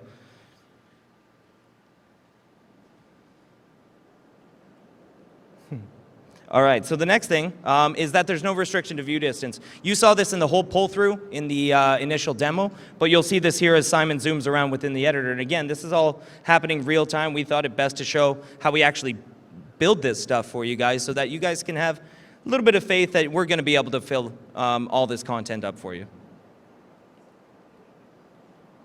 So one of the things we like to do is just kind of show the scale, because the scale is really hard to wrap your mind around. Even as a designer, it can be very jarring when you go from just a centimeter level of precision all the way out to thousands and thousands of kilometers. So he plopped a character in there just to give you an idea of what you're actually looking at, because it can be easy to get sort of a God complex when you're looking at this kind of stuff. All right, so I think we're going to go find a little area here and do a little bit of work, because one of the biggest and most powerful pieces of the tools, and it's probably what we work on the hardest, is that it's artist guided, but it's procedurally generated. So the artist can still have this really fine-tuned control over the areas that they want, but we can do it on such a massive scale, and they can even go in afterwards and sort of tweak up the objects. So you'll see he's actually just creating more landscape. We actually use an ecosystem technology to do this. So I'm going to let Simon paint a little bit of terrain here. And this is pretty awesome. This is what we get to do every day. So it's really exciting to be able to work on this kind of technology. And it's even better to be able to stand in front of you guys in front of this kind of technology, because there's 360 other developers that are working on this stuff. So got to say that it's a massive, massive team effort.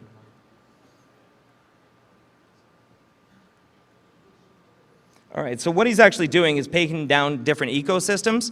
The ecosystem is kind of like a high-level visual representation of a classic level, of a classic game level, really. So the ecosystem defines things like the general terrain shape. So whether it's desert, whether it's mountains, whether it's ocean.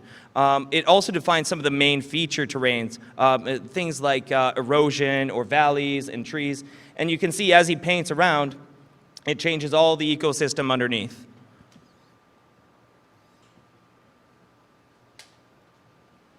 All right. Shall we find a nice little spot to build up on?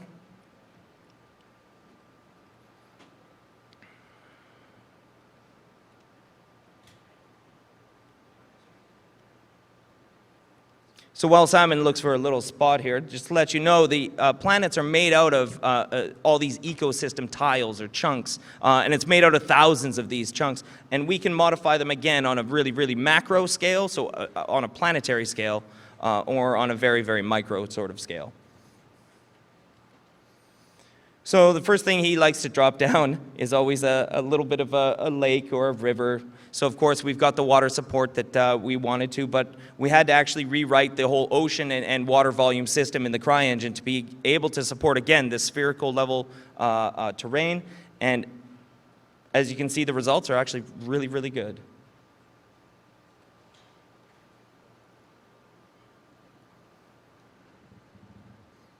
It's no pressure on Simon at all. So what he's placing in now is one of these object containers. So again, we thought it'd be cool if we really just kind of pulled the curtains and showed you how we make this stuff. So an object container is how we actually classify a whole bunch of different objects. So it might be lights, it might be geometry, it might even be script. There's many different things that an object container can contain. And the whole point of object containers is really so that we have this powerful streaming system so that we can bring in an entire level worth of content and then bring it out. And even better, we can fly around levels of content, which is what the capital ships are really doing. So this is the tower we just saw in Homestead. We're going to set up a little location here. We'll put a couple objects down, and we'll do a little bit of exploring.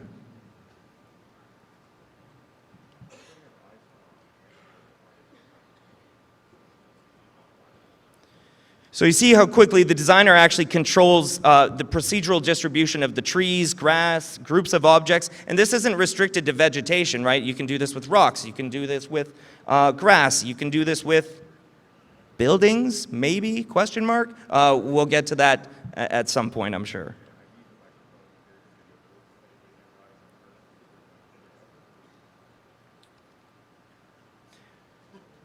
So one of the things I did promise my German counterparts is that we'd keep the tools off the screen because they really want to reveal this stuff. They've done a ton of work on these tools. So a lot of what you see, we get to showcase, you know, the final results of this stuff, but there is so much work that actually goes into being able to bring you that, and a lot of those guys don't get enough credit. So really excited to be able to stand in front of this stuff for them. Woohoo!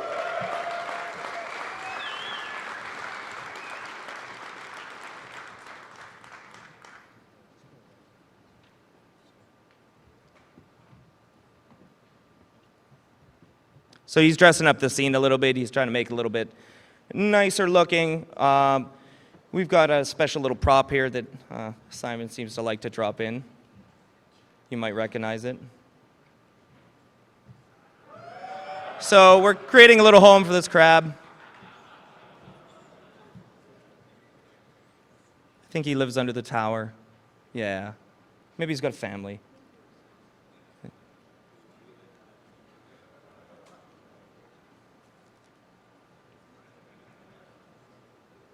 Yeah, it's a daddy crab, you know.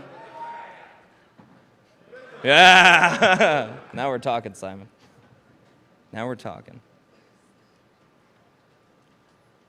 So that gives you a really good idea of, you know, this took what, maybe, you know, 5-6 minutes, and we were able to build up just a little section. Now, you know, this isn't about to ship out to you guys looking exactly like this, but again, it shows. Oh, I thought he was mad.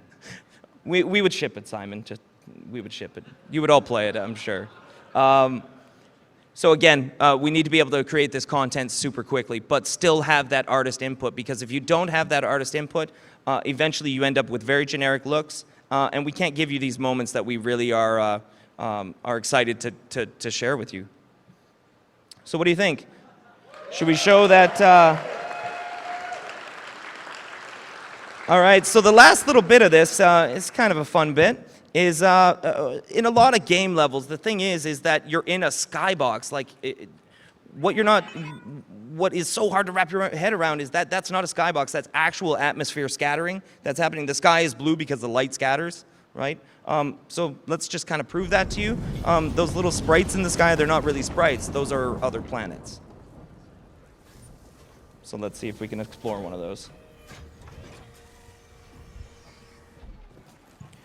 One of the other cool things, anyways, just about our editor in general, you saw that while he's developing, he can actually just jump in and start actually playing the game directly from it. It's a super powerful tool. You won't iterate too much on stuff. If you have to shut down, take 5 minutes to reload some other executable, then you come back to your editor. Being able to just minutely change thing after thing after thing and jump in and try it again and jump in and try it again and jump in and try it again gives you really polished content. So there's one reason I'm standing here talking about it and Simon's flying. He's a very, very good pilot, and I think we're about to showcase this, no pressure. So that's not a sprite. Let's go.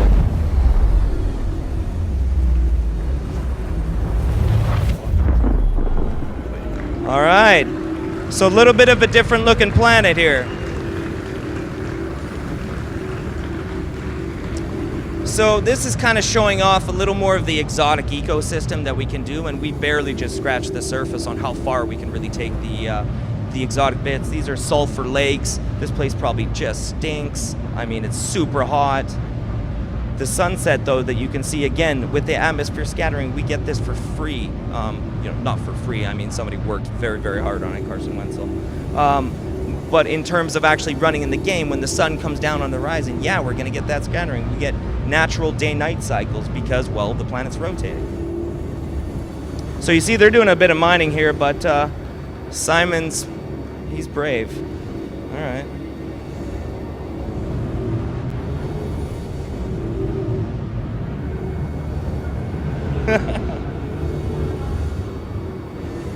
Oh, you almost blacked out. We're all done. There's no pressure.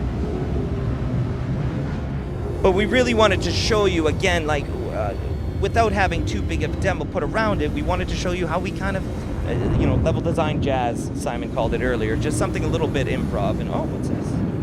That's somebody's finding information with us. Let's wrap this up.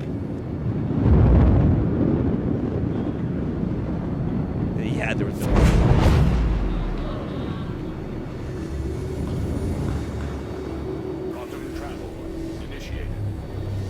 So we're gonna go chase him down, see where he went.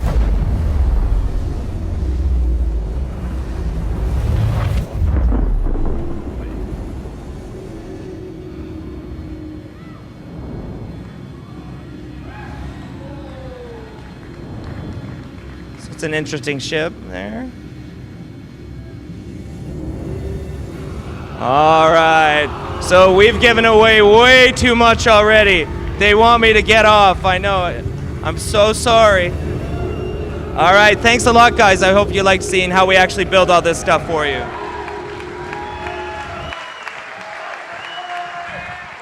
All right, so that was a little view behind the curtain. A few little things that you'll see a little later on when we show you the Squadron 42 polish level. But anyway, so I'd also like to point out that the whole sort of Discover the Javelin Sandworm demo, I believe, when we did Gamescom, we didn't have any of that. So that's how quickly, with the tools that have been built by the team in Frankfurt, that we were able to sort of put that together. Obviously, we had some of those assets, like the Javelin, although we had to wreck it and put it in the desert. But all the ecosystems, building that world out, that's just the beginning. The tools are built to iterate really quickly, so what we've been concentrating on is the technology to put in place to enable us to populate the universe of Star Citizen with incredibly high fidelity content. If someone's doing a drinking game, I guess you have to take a shot when I say fidelity. Fidelity, fidelity, fidelity. Everyone's gonna get drunk now. But no, it's I mean, it's incredibly exciting for us as a team because the gameplay potential now, because it's not just flying missions in space or even sort of wandering around in FPS on ships. I mean, there's a whole, not a whole world. There's whole worlds out there to go and explore and adventure and have different encounters on, and we're going to use that in Squadron 42. And obviously Star Citizen is going to be a large part of it. And you've just seen the tip of the iceberg. So if you see how our ships get better year after year and a bunch of our characters get better year after year, just imagine what the planets are going to look like in a year's time and everything else. But I have to say, the team that are building this is fantastic. So my hat's off to them, and my hat's off to you guys for enabling us to be able to do this. And it's 4 years. Happy birthday for us. 4 years on. Thank you. My lovely wife here, Sandy, too. Better singer than me. What? I'm not singing. Oh, you're not singing? Well, you're not going to get we won't get taken off the internet now. No, I'm not out here to sing. It's public domain. I'm out here to announce CitizenCon 2017 will be held in Frankfurt.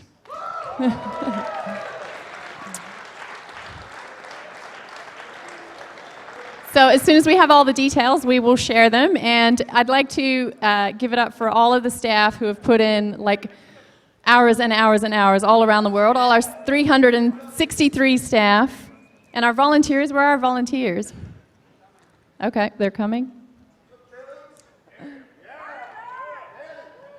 Who's going to kick? Chris, are you going to kick off the singing? What's that? You're going to kick off the song? I can't.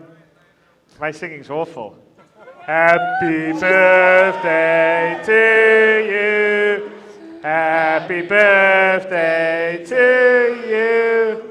Happy birthday, dear Star Citizen. Happy birthday to you.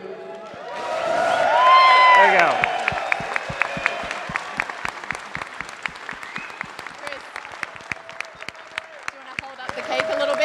People can see it or no? Oh, I have to cut the cake. Oh, geez. All right, here we go. Just do it! I did it. All right, who wants to cut out other things? All right, I would say thank you to everyone here. Thank you to everyone up on stage. Thank you to everyone watching out there. And I think now it's time to have some drinks and fun. All right, there you go.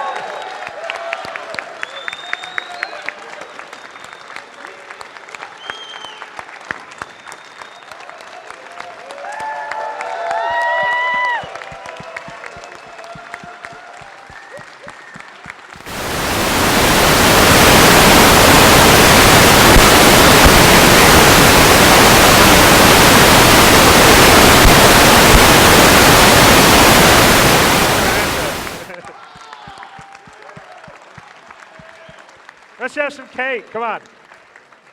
Cake and drinks. Let's do it. So we are going to bring the All right. cake out so people can enjoy some cake. And then we're going to have a signing table. If with your brochure to get signed, there is a fun green screen photo booth in Bordeaux, and where we can have lots of drinks and lots of fun. So I don't know where are we setting up the signing booth, Cameron? Okay, so we're going to be down in front here. Yeah, I mentioned that already. Okay. All right, let's do it.